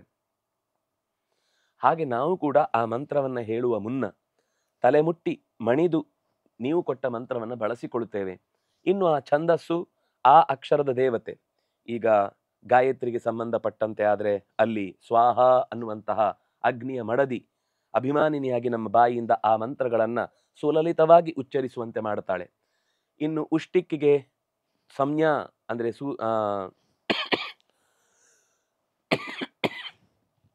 ಸೂರ್ಯನ ಮಡದಿ ಅಲ್ಲಿ ಸಹಾಯಕ್ಕೆ ನಿಲ್ತಾಳೆ. ಇನ್ನು ಅನುಷ್ಟುಪ್ಪಿಗಾಗುವಾಗ ರೋಹಿಣಿ ಚಂದ್ರನ ಮಡದಿ, ಬೃಹತಿಗಾಗುವಾಗ ಭಾರತಿ ಪ್ರಾಣನ ಮಡದಿ, ಆಮೇಲೆ ಪಂಕ್ತಿಗೆ ಸಂಬಂಧಪಟ್ಟಾಗ ಚರ್ಷಣಿ, ತ್ರಿಷ್ಟುಪಿಗೆ ಸಂಬಂಧಪಟ್ಟಾಗ ಶಚಿ, ಉಳಿದಂತೆ ಕೊನೆಯದ್ದು ಜಗತಿ. ಅದಕ್ಕೆ ಇಷ್ಟೂ ದೇವತೆಗಳು ಅಂದ್ರೆ ಅದು ವಿಶ್ವೇ ದೇವತೆಗಳ ಎಲ್ಲರ ಮಡದಿಯನ್ನು ಸೇರಿಸಿ ಲಕ್ಷ್ಮಿಯನ್ನು ಸೇರಿಸಿ ಈ 7 ಛಂದಸ್ಸುಗಳಲ್ಲಿ ಸಂಬಂಧಪಟ್ಟಂತಹ ದೇವತೆಗಳನ್ನು ಸ್ಮರಿಸಿ ನಾವು ಆ ಮಂತ್ರಗಳನ್ನ ಹೇಳುವುದಕ್ಕೋಸ್ಕರ ಅವರ ಹತ್ರ ನಾಲಿಗೆಯಲ್ಲಿ ನುಡಿಸಿ ಅಂತ ಅವರು ನುಡಿಸಿರಿಯರೆಲ್ಲರೂ ಕೂಡ. ನುಡಿ ಸಿರಿಯರಾಗಿ, ಸಿರಿ ದೇವತೆಗಳಾಗಿ ನಮ್ಮಿಂದ ಆ ಮಾತಿನ ಮಳೆಯನ್ನ ಹೊರಿಸುವವರು ಇನ್ನು ಪ್ರತಿಪಾದ್ಯ ದೇವತೆ. ಅದಂತೂ ನಮಗೆ ಆ ಮಂತ್ರದಿಂದ ಏನ್ ಪ್ರತಿಪಾದಿಸ್ತಾ ಇದೆ ಅಂತ ಗೊತ್ತೇ ಇಲ್ಲದಿದ್ರೆ ಅದನ್ನು ಹೇಳುವ ಅರ್ಹತೆ ಬರುವುದಿಲ್ಲ. ಇದೆಲ್ಲ ಉಪಕರ್ಮ ಮಾಡಿಕೊಳ್ಳುವಾಗ ಅಷ್ಟೂ ಋಷಿ ಛಂದಸ್ಸು ದೇವತೆಗಳನ್ನ ಹೇಳಿ ನಾವು ಮುಂದೆ ಅಧ್ಯಯನ ಮಾಡುವಾಗ ಈ ಪರಂಪರೆಯನ್ನು ಬಿಡುವುದಿಲ್ಲ ಅನ್ನೋದೊಂದು ಪ್ರತಿಜ್ಞೆ. ಅದು ಆ ಹಿನ್ನೆಲೆಯಲ್ಲಿ ಆ 20 ದೇವತೆಗಳನ್ನ ಸ್ಮರಿಸುವಂತಹ ಕ್ರಮವನ್ನ ನಮಗಲ್ಲಿ ನೋಡ್ತೇವೆ ನಾವು. ಈಗ ಆಹುತಿ ಎಲ್ಲ ಕೊಟ್ಟು ಮುಗಿದ ಬಳಿಕ ದಶವಿಧವಾದ ಸ್ನಾನಗಳನ್ನು ಹೇಳುತ್ತಾರೆ. ಅಂದ್ರೆ ಶುದ್ಧಿ, ಅದಕ್ಕೋಸ್ಕರ ನದಿ ತೀರದಲ್ಲಿ ಮಾಡಿಕೊಳ್ಳುವುದು ಕ್ರಮ. ಭಸ್ಮ, ಗೋಮಯ, ಪಂಚಗವ್ಯ, ಆಮೇಲೆ ಕುಶೋದಕ ಅಂತ. ಇದರಲ್ಲಿ ಪಂಚಗವ್ಯ ಅನ್ನೋದು 5 ಸೇರಿ 1, ಉಳಿದಂತೆ ಮೃತ್ ಮಣ್ಣಿನಿಂದ ಸ್ನಾನ, ಭಸ್ಮ ಅಂದರೆ ಯಜ್ಞದಲ್ಲಿ ನಾವು ಕರ್ಮಾಂಗಗಳು ಮುಗಿದ ಮೇಲೆ ಉಳಿಯುವಂತಹ ಭಸ್ಮವನ್ನು ಉಪಯೋಗಿಸ್ಬೋದು. ಅಂದರೆ ಹಿಂದೆ ನಾವು ಯಾವುದಕ್ಕೂ ಮನೆಯಲ್ಲೇ ಮಾಡಿದಂತಹ ಯಜ್ಞದ ಭಾಗವನ್ನೇ ಬಳಸ್ಕೊಳ್ಳುವುದು. ಅಲ್ಲಿಯ ಯಜ್ಞದ ಭಾಗ ಆಗಲೇ ಎತ್ತಿಕೊಳ್ಳುವುದು ಕಷ್ಟ, ಅದನ್ನು ಸೂಕ್ಷ್ಮವಾಗಿ ಸ್ವೀಕರಿಸ್ಬೋದು. ಬಿಟ್ಟರೆ ಬೇರೆ ಭಸ್ಮವನ್ನೇ ಮೈಗೆ ತೊಳೆದುಕೊಳ್ಳುವುದರಿಂದ ಎಕ್ಸಿಮಾದಂತಹ ರೋಗಗಳು ಪರಿಹಾರ ಆಗುತ್ತೆ ಅಂತ ಪ್ರಕೃತಿ ಚಿಕಿತ್ಸೆಯ ಮೂಲಗಳು ಹೇಳುತ್ತವೆ. ಆದರೆ ಅದು ಯಾಕೆ ಮಾಡ್ತಾ ಇದ್ದಾರೆ ಅಂತ ಗೊತ್ತಿಲ್ಲ. ಅದನ್ನಾಗಿ ಕೊನೆಗೆ ಒಂದು ಉದ್ಧರಣೆಯಲ್ಲಿ ನೀರು ಹಿಡಿದು ಪ್ರೋಕ್ಷಣೆ ಮಾಡಿ ಆಪೋಹಿಷ್ಟ ಮಂತ್ರದಿಂದ ಮುಗಿಸ್ತೇವೆ. ವಸ್ತುತಃ ಪಂಚಗವ್ಯದ ಸ್ನಾನ ಆಗಿರ್ಬೋದು, ಗೋಮಯದ ಸ್ನಾನ ಆಗಿರ್ಬೋದು, ಗೋಮೂತ್ರದ ಸ್ನಾನ ಇರ್ಬೋದು, ಭಸ್ಮದ ಸ್ನಾನ ಇರ್ಬೋದು, ಮಣ್ಣಿನ ಸ್ನಾನ ಅಥವಾ ದರ್ಭೆಯ ನೀರಿನ ಸ್ನಾನ, ಇದೆಲ್ಲವೂ ಕೂಡ ಮೈಗೆ ಮತ್ತು ಮನಸ್ಸಿಗೆ ಅತ್ಯಂತ ಶುಚಿಯನ್ನು ಒಡ್ಡುವಂತಹ ಅಂಶಗಳು. ಅದು ಸ್ನಾನ ಮಾಡುವಾಗ ಅವಗಾಹನ ಮೂಲಕ ಮಾಡಿದಾಗ ಹೊರಗಿನ ಅಷ್ಟೂ ಒತ್ತಡ ದೇಹದ ಪ್ರತಿಯೊಂದು ಚರ್ಮದ ಒಳ ಭಾಗದ ಸೂಕ್ಷ್ಮ ಕಣಗಳಲ್ಲಿ ನುಗ್ಗುವುದರಿಂದ ಅಷ್ಟೂ ಸೂರ್ಯನ ಕಿರಣಗಳ ಮೂಲಕ ಸಂಚಯವಾದಂತಹ ಸೌರಶಕ್ತಿ ನೀರಿನ ಮೂಲಕ ನಮ್ಮ ದೇಹಕ್ಕೆ ಪಾಸಾಗಿ ಅದು ಇನ್ನಷ್ಟು ಆರೋಗ್ಯವನ್ನು, ಅಧ್ಯಯನಕ್ಕೆ ಬೇಕಿರುವಂತಹ ಮಾನಸ ಬಲವನ್ನು ಕೂಡ ಹುಟ್ಟಿಸುತ್ತೆ ಅನ್ನುವ ದೃಷ್ಟಿಯಿಂದ ಆ ಸ್ನಾನವನ್ನ ಹೇಳುತ್ತಾರೆ. ಅದು ಮುಗಿದ ಬಳಿಕ ನಾವು ಬ್ರಹ್ಮಯಜ್ಞಾದಿಗಳನ್ನ ಮುಗಿಸಿ ಅದೇ ಕುಂಡದಲ್ಲಿ, ಕೆಲವೊಮ್ಮೆ ಪ್ರಾಚೀನರು ಹೇಳುವ ಹಾಗೆ ಪ್ರತ್ಯೇಕ 2 ಕುಂಡ ಹಾಕಿಕೊಳ್ಬೇಕು ಅಂತ ಹೇಳ್ತಾರೆ. ಆದರೆ ಇಲ್ಲಿ ಹಾಕಿದಂತಹ ಆಹುತಿಗಳು ಯಾವುದು ಕೂಡ ಮತ್ತೆ ದೇವತೆಗಳ ಸಂಖ್ಯೆ ಬೇರೆ, ದೇವತೆಗಳ ಸ್ಥಾನಗಳು ಬೇರೆ ಇಲ್ಲ ಅನ್ನುವ ಕಾರಣಕ್ಕಾಗಿ ಮತ್ತೆ ಸಂಸ್ಕಾರವನ್ನು ಪೂರ್ತಿ ಮುಗಿಸದೆ, ಅಂದ್ರೆ ಸ್ವಿಷ್ಟವನ್ನ ತನಕ ಮಾತ್ರ ಮಾಡಿ ವಿಸರ್ಜನೆ ಮಾಡದೆ ಮತ್ತೆ ಸಂಸ್ಕಾರ ಮಾಡಬೇಕಾದ ಅಗತ್ಯ ಇಲ್ಲ. ಅಲ್ಲಿಂದಲೇ ಮುಂದೆ ಗುರುದೇವತೆಗಳನ್ನು ಸ್ಮರಣೆ ಮಾಡಿ ಅನ್ವಾಧಾನದ ಮೂಲಕ ಮತ್ತೆ ಉಪಕರ್ಮಕ್ಕೆ ಸಂಬಂಧಪಟ್ಟ ದೇವತೆಗಳನ್ನ ಪ್ರಾರ್ಥಿಸಿ ಆಹುತಿಗಳನ್ನು ಕೊಡುವುದನ್ನ ಹೇಳ್ತಾರೆ. ಪೂರ್ವದಲ್ಲಿ ಮನೆಯಲ್ಲೇ ಸಿದ್ಧಪಡಿಸಿದ ಚರು ಅಂದ್ರೆ ಅನ್ನವನ್ನ ನೀರಿಲ್ಲದಂತೆ ಬೇಯಿಸಿ ಅದನ್ನೇ ಆಹುತಿಯಾಗಿ ಶ್ರಪಣ ಮಾಡುವಾಗ ಆಯಾ ದೇವತೆಗಳನ್ನು ಸ್ಮರಿಸಿ, ಇದನ್ನು ನಾನು ಈ ಉತ್ಸರ್ಜನೆಯಲ್ಲಿ ಸಂಬಂಧಪಟ್ಟಂತಹ ಪ್ರಧಾನ ದೇವತೆಗಳಿಗಾಗಿ ಬೇಯಿಸ್ತಾ ಇದ್ದೇನೆ ಅಂತ ಪ್ರತಿಜ್ಞೆ ಮಾಡಿ ಅಲ್ಲಿ ಬೇಯಿಸ್ಲಿಕ್ಕಿದೆ.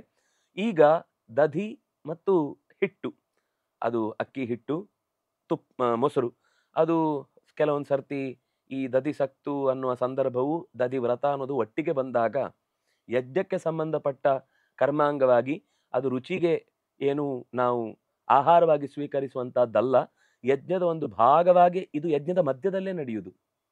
ನಾವು ಎಂಜಲಾಗುತ್ತೆ ಅದು ಇದು ಅಂತ ಯೋಚನೆ ಮಾಡ್ಲಿಕ್ಕಿಲ್ಲ. ಅದನ್ನ ಆ ಎಂಜಲಾಗದ ಹಾಗೆ ಹೇಗೆ ತಿನ್ಬೇಕು ಅನ್ನೋದನ್ನು ಅವರೇ ಹೇಳ್ತಾರೆ. ಮತ್ತದು ಹೊಟ್ಟೆ ತುಂಬ ಮಧ್ಯದಲ್ಲಿ ಹಸಿವು ನೀಗಿಸಿಕೊಳ್ಳಿಕ್ಕಿರುವ ಪ್ರಕ್ರಿಯೆ ಅಲ್ಲ. ಯಜ್ಞದಲ್ಲಿ ಆಹುತಿ ಕೊಟ್ಟ ಹಾಗೇನೆ ಅವನು ಕೂಡ ಪಾಣಿಯಲ್ಲಿ ತನ್ನ ದೇಹದ ಒಳಗೆ, ಯಾಕಂದ್ರೆ ಅಲ್ಲಿ ಅಭಿಮಂತ್ರಣ ಮಾಡಿರ್ತಾರೆ ಅದರಲ್ಲಿ ಯಾವ ದೇವತೆಗಳು ಏನು ಎತ್ತ ಅಂತ, ಅದನ್ನೇ ತನ್ನ ದೇಹದಲ್ಲಿ ಆಹ್ವಾನ ಮಾಡಿಕೊಂಡು ಋಗಾದಿ ದೇವತೆಗಳನ್ನ, ಋಕ್, ಯಜುಸ್ಸು, ಸಾಮ, ಅಥರ್ವ ದೇವತೆಗಳನ್ನು ಸ್ಮರಿಸಿ ಆ ಆಹುತಿಯನ್ನ ತನ್ನೊಳಗೆ ಸ್ವೀಕರಿಸುವಂತಹದ್ದು ಯಜ್ಞದಲ್ಲಿ ಕೊಡುವುದರ ಜೊತೆಗೆ ಮಾಡುವುದಕ್ಕೆ ಹೇಳ್ತಾರೆ. ಇದಾದ ಮೇಲೆ ನಾವು ಆಗಲೇ ಆವಾಹನೆ ಮಾಡಿ ಋಷಿ ದೇವತೆಗಳ ಮೂಲಕ ಆ ವಸ್ತುತಃ ಅಲ್ಲೇ ಹತ್ತಿಯನ್ನ, ಅಂದ್ರೆ ಅದರ ಹಿಂದಿನ ದಿವಸ ಮಾಡ್ಕೊಳ್ಬಹುದು ಅಂತ ಪರ್ಮಿಷನ್ ಕೊಡ್ತಾರೆ. ಯಾಕಂದ್ರೆ ಕನಿಷ್ಠ ಪಕ್ಷ ಒಂದು ಯಜ್ಞೋಪೇತ ಮಾಡ್ಲಿಕ್ಕೆ 3 ಗಂಟೆ ಬೇಕು. ಆ ಹತ್ತಿಯನ್ನ ತೀವಿ ಅದನ್ನ ನೂಲು ಕಟ್ಟಿಕೊಂಡು ಅದರಲ್ಲಿ ಮಧ್ಯದಲ್ಲಿ ಒಂದೇ ಒಂದು ಕಟ್ಟಾಗ್ಲಿಕ್ಕಿಲ್ಲ. ಅದು ಹೇಗಿರುತ್ತೆ ಅಂದ್ರೆ, ನಾವು 3 ಎಳೆ ಬರಬೇಕು ಅಂದ್ರೆ ಮೊದಲು ನಾವು 1ನೇ ಎಳೆ ಎಳಿತೇವಲ್ಲ ಅದರೊಳಗೆ 3 ಇರುತ್ತೆ.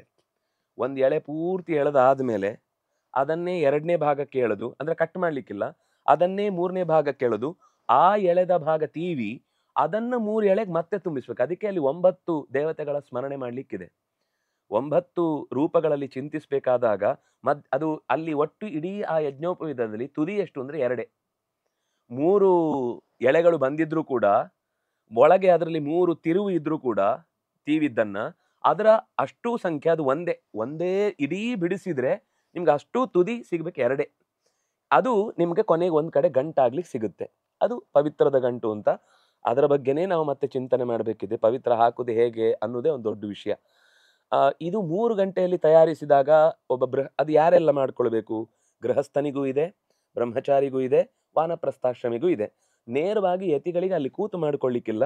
ಅದು ಅಭಿಮಂತ್ರಿಸಿದಂಥದ್ದನ್ನ ಅವರು ತಮ್ಮ ದಂಡದಲ್ಲಿ ಅದನ್ನ ನಿತ್ಯದಲ್ಲಿ ತಮ್ಮ ಋಷಿ ತರ್ಪಣಾದಿಗಳನ್ನು ಕೊಡ್ಲಿಕ್ಕೋಸ್ಕರ ಬಳಸ್ತಾರೆ. ಆದ್ರಿಂದಾಗಿ ಅದಕ್ಕೆ ಅವರು ಅದನ್ನ ಅಲ್ಲಿ ತಂದು ಅಭಿಮಂತ್ರಿಸಿದ್ದನ್ನ ಕೊಟ್ರೆ ಅವರು ಅದನ್ನು ಮತ್ತೆ ಕಟ್ಟಿಕೊಳ್ಳುತ್ತಾರೆ. ಆದ್ರೆ ಈ ಮೂವರಿಗೆ ಅಗ್ನಿಯ ಸಮೀಪದಲ್ಲಿ ಕೂತು ಅನೇಕ ಕರ್ಮಾಂಗಗಳಿರುವುದರಿಂದ ಮೂವರು ಕೂಡ ಈ ಉಪಕರ್ಮವನ್ನು ಮಾಡಿಸಿಕೊಳ್ಳೇಬೇಕು. ವಸ್ತುತಃ ಕ್ಷತ್ರಿಯರು, ವೈಶ್ಯರು, ಋತ್ವಿಜರು ಮೂವರಿಗೂ ಈ ಉಪಕರ್ಮದ ಸಂಬಂಧ ಇದೆ. ಅದರಲ್ಲಿ ಮೊದಲನೇ ಉಪಕರ್ಮಕ್ಕೆ ಸ್ವಲ್ಪ ವ್ಯತ್ಯಾಸಗಳು ಹೇಳುತ್ತಾರೆ. ಮತ್ತು ಆಹುತಿಗಳನ್ನು ಕೊಡುವಾಗ ಜಮದಗ್ನಿಗಳು ಮತ್ತು ಭಾರದ್ವಾಜರಾಗಿದ್ರೆ ಒಂದೊಂದು ಆಹುತಿಯನ್ನ ಜಾಸ್ತಿ ಕೊಡಬೇಕು ಅನ್ನೋದನ್ನು ಕೂಡ ಅಲ್ಲೇ ಕೇಳ್ತಾರೆ ಅವರು. ನೀವು ಯಾರಾದರೂ ಜಾಮದಗ್ನಿಯರಿದ್ದೀರೋ, ನೀವು ಯಾರಾದರೂ ಭಾರದ್ವಾಜರಿದ್ದೀರೋ? ಯಾಕೆಂದ್ರೆ ಅವರ ಋಷಿ ಪರಂಪರೆಯಲ್ಲಿ ಸಾಮಾನ್ಯವಾದ ಋಷಿ ಪರಂಪರೆ ತ್ರ್ಯಾರ್ಷೇಯ 3 ಋಷಿಗಳ ಪರಂಪರೆ ಇರುತ್ತೆ. ಈಗ ವಿಶ್ವಾಮಿತ್ರ ಅಂತ ಹೇಳಿದ್ರೆ ವಿಶ್ವಾಮಿತ್ರ, ಮಾಧುಚ್ಛಂದ ಅಂತ ನಾವಲ್ಲಿ ಹೇಳ್ತೇವೆ, ಅವನ ಹೆಸರು ಮಧುಚ್ಛಂದ ಅಂತ. ಒಂದು ದೇವರಾತ ಆಗಿರುತ್ತೆ ಅಥವಾ ಧನಂಜಯ ಇರುತ್ತೆ. ಅಲ್ಲಿ ಮತ್ತೆ 3 ವಿಭಾಗ ಇದೆ. ಹಾಗೆ ಪ್ರತಿ ಋಷಿಗೂ ಕೂಡ ಅವನ ಪರಂಪರೆಯಲ್ಲಿ ವೇದ ಹರಿದು ಬಂದದ್ದಕ್ಕೆ 3 ಹೆಸರು ಹೇಳಲಿಕ್ಕಿದೆ. ಇದನ್ನ ತ್ರ್ಯಾರ್ಷೇಯ ಅಂತ ಕರಿತೇವೆ. ಇನ್ನು ಕೆಲವು ಈಗ ನಾವು ಜಮದಗ್ನಿಗೆ ನೋಡಿದಾಗ ಪಂಚಾರ್ಷೇಯ, ಇನ್ನು ಒಂದು ಭಾರದ್ವಾಜ, ಅದು ಸಪ್ತಾರ್ಷೇಯ. 7 ಋಷಿಗಳ ಪರಂಪರೆಯನ್ನು ನೆನಪಿಸಿಕೊಂಡೇ ಅವರು ನಿತ್ಯ ತನ್ನ ಅಭಿವಾದನಾದಿ ಕರ್ಮಾಂಗಗಳನ್ನು ಮಾಡಬೇಕು ಅಂತ ಹೇಳುವಂಥದ್ದು. ಹಾಗಾಗಿ ಅಲ್ಲಿ ಅವರು ಕೇಳ್ತಾರೆ, ಅವರಿಗೊಂದು ವಿಶೇಷವಾದ ಆಹುತಿ ಕೊಡ್ಲಿಕ್ಕಿದೆ ಅನ್ನುವ ದೃಷ್ಟಿಯಿಂದ. ಹಾಗಾಗಿ ಯಜ್ಞೋಪವೀತವನ್ನ ಅಲ್ಲೇ ತೀವಿ ಆ ನೆಸಾಮಿ ಇಂಥ ಓಂಕಾರನನ್ನು ಬ್ರಹ್ಮನನ್ನು ಅಲ್ಲಿ ಆಧಾನ ಮಾಡಿ ಅಲ್ಲೇ ಸೂತ್ರೀಕರಣಗೊಳಿಸಿ ಅಲ್ಲೇ ಗಂಟು ಹಾಕಿ ಆ ಗಂಟಿನ ದೇವತೆಗಳನ್ನೆಲ್ಲ ಸ್ಮರಣೆ ಮಾಡಿ ಕೊನೆಗೆ ಅದನ್ನು ಹಾಕಿಕೊಂಡು, ನಮಗೀಗ ಒಬ್ಬ ಬ್ರಹ್ಮಚಾರಿ ಆದರೆ ಒಂದೇ, ಅವನು ಗೃಹಸ್ಥನಾದರೆ 2 ಅನಿವಾರ್ಯ. ಇನ್ನೂ ಒಂದನ್ನ ಅವನು ಉತ್ತರೀಯದ ಬದಲಾಗಿ ಹಾಕೊಳ್ಬೋದು. ಇನ್ನೂ ಒಂದನ್ನ ಅಗತ್ಯ ಯಾರಿಗಾದ್ರೂ ತಕ್ಷಣವೇ ಸಂಜೆ ಮೇಲೆ ಯಾರದ್ದು ಮನೆಯಲ್ಲಿ ಮಕ್ಕಳದ್ದು ಏನಾದ್ರೂ ಯಜ್ಞೋಪವೀತ ತುಂಡರಿಸಿದ್ರೆ ಅವತ್ತಿನ ದಿವಸದ ಕರ್ಮಾಂಗ ಮಾಡ್ಲಿಕ್ಕೆ ಅವನಿಗೊಂದು ಅರ್ಹತೆ ಸಿಗುವುದಕ್ಕೋಸ್ಕರ ತೆಗೆದುಕೊಡ್ಲಿಕ್ಕೂ ಅದನ್ನು ಉಪಯೋಗಿಸ್ತಾರೆ. ಇದು ಸಾಮಾನ್ಯವಾಗಿ ಪದ್ಧತಿಯಲ್ಲಿ ಇರುವಂತಹದ್ದು. ಮರುದಿವಸವನ್ನು ಮತ್ತೆ ಹೊಸ ಯಜ್ಞೋಪವೀತ ಹಾಕೊಳ್ಬೇಕು. ಅವತ್ತಿನ ರಾತ್ರಿಯ ಜಪಾನುಷ್ಠಾನ ಇತ್ಯಾದಿಗಳಿಗೆ ಆತನಿಗೆ ಭಂಗ ಬರಬಾರದು ಅನ್ನೋದಕ್ಕೋಸ್ಕರ ಈ ವ್ಯವಸ್ಥೆ ಇರುತ್ತಷ್ಟೇ. ಹೀಗಾಗಿ ಉತ್ತರೀಯವನ್ನ ಹಾಕೊಳ್ಳಿಕ್ಕೆ 3 ಅಂತೂ ಸಾಮಾನ್ಯವಾಗಿ ಎಲ್ಲರೂ ಹಾಕೊಳ್ಬೇಕಾದದ್ದು. ಆ 3 ಕೂಡ ಪ್ರತ್ಯೇಕವಾಗಿ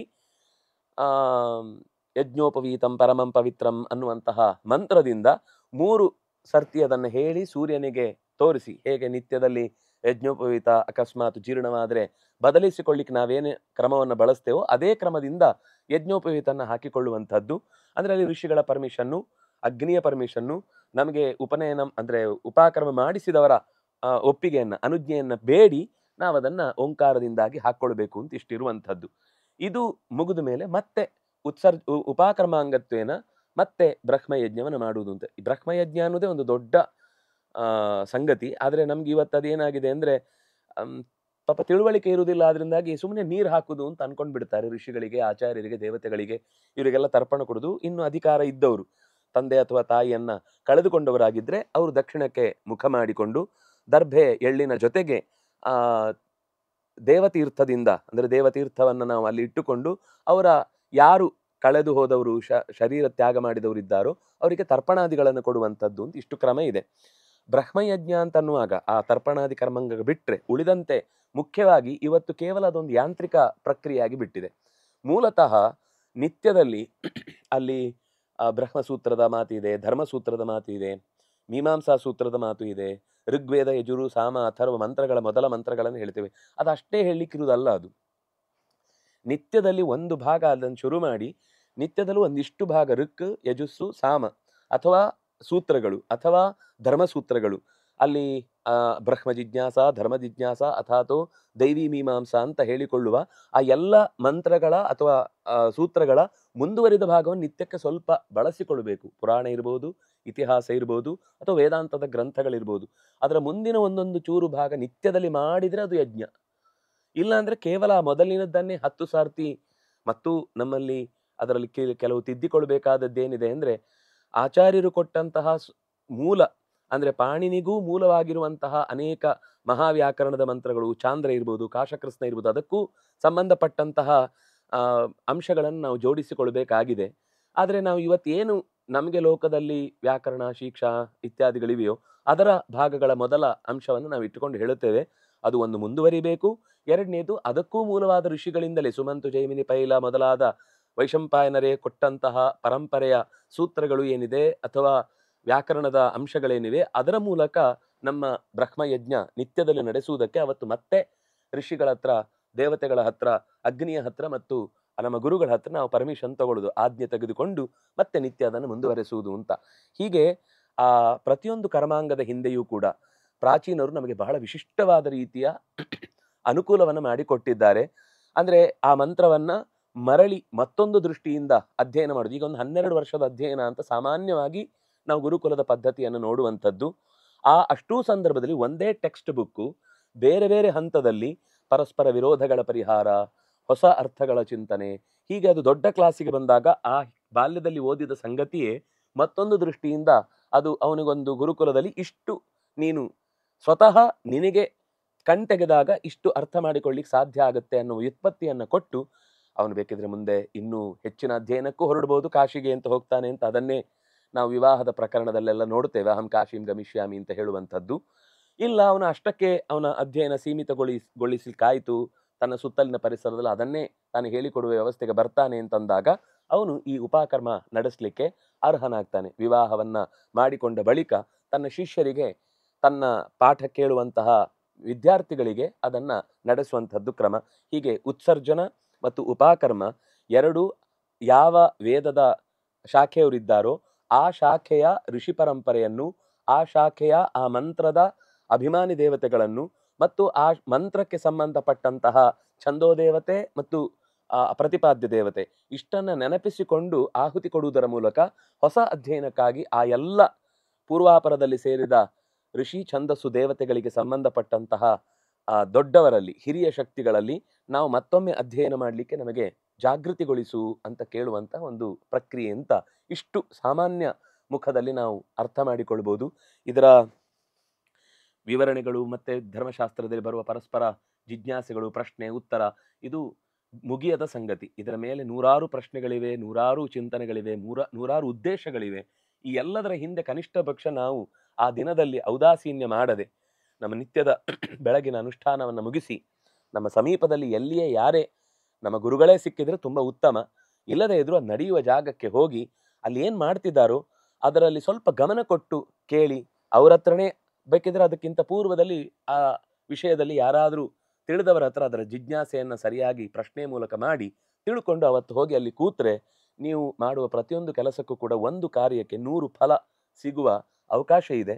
ಅಂತಹ ಅವಕಾಶವನ್ನ ಖಂಡಿತ ಇನ್ನೊಮ್ಮೆ ಈ ಮಾನುಷ ಶರೀರ ಸಿಗುತ್ತೋ ಗೊತ್ತಿಲ್ಲ, ಮತ್ತೊಮ್ಮೆ ಇಂಥ ಉಪಕರ್ಮದ ವ್ಯವಸ್ಥೆಯಲ್ಲಿ ನಾವು ಒಳಗೊಳ್ತೇವೋ ಇಲ್ವೋ ಗೊತ್ತಿಲ್ಲ.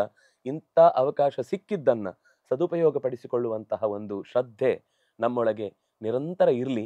ಗೊತ್ತಿಲ್ಲದೆ ಮಾಡಿದ್ರು ಕೂಡ ಋಷಿಗಳ ಹತ್ರ ಕನಿಷ್ಠ ಇಷ್ಟಾದ್ರೂ ಪ್ರಾರ್ಥನೆ ಮಾಡಿ ನನಗಿದೇನು ಅಂತ ಗೊತ್ತಾಗುವುದಕ್ಕೆ ನೀವು ನನ್ನ ಈ ಕರ್ಮಾಂಗದಕ್ಕೆ ಫಲವನ್ನ ಕೊಡಿ ಅಂತ ಕೇಳಿ ನಾವು ಶ್ರದ್ಧೆಯಿಂದ ನಡೆಸಿದ್ರೆ ಅದಕ್ಕೆ ಖಂಡಿತ ಋಷಿಮುನಿಗಳು, ದೇವತೆಗಳು, ಪ್ರತಿಪಾದ್ಯ ಆ ಶಕ್ತಿಗಳು ನಮ್ಮನ್ನ ಅನುಗ್ರಹಿಸ್ತಾವೆ ಅಂತ ಹೇಳ್ತಾ ಈ ಮಾತಿನ ಮೂಲಕ ಗುಣಗಳನ್ನ ಏನು ಚಿಂತನೆ ಮಾಡಿದ್ದೇವೋ ಅದು ಭಗವಂತನ ಅನುಗ್ರಹದಿಂದ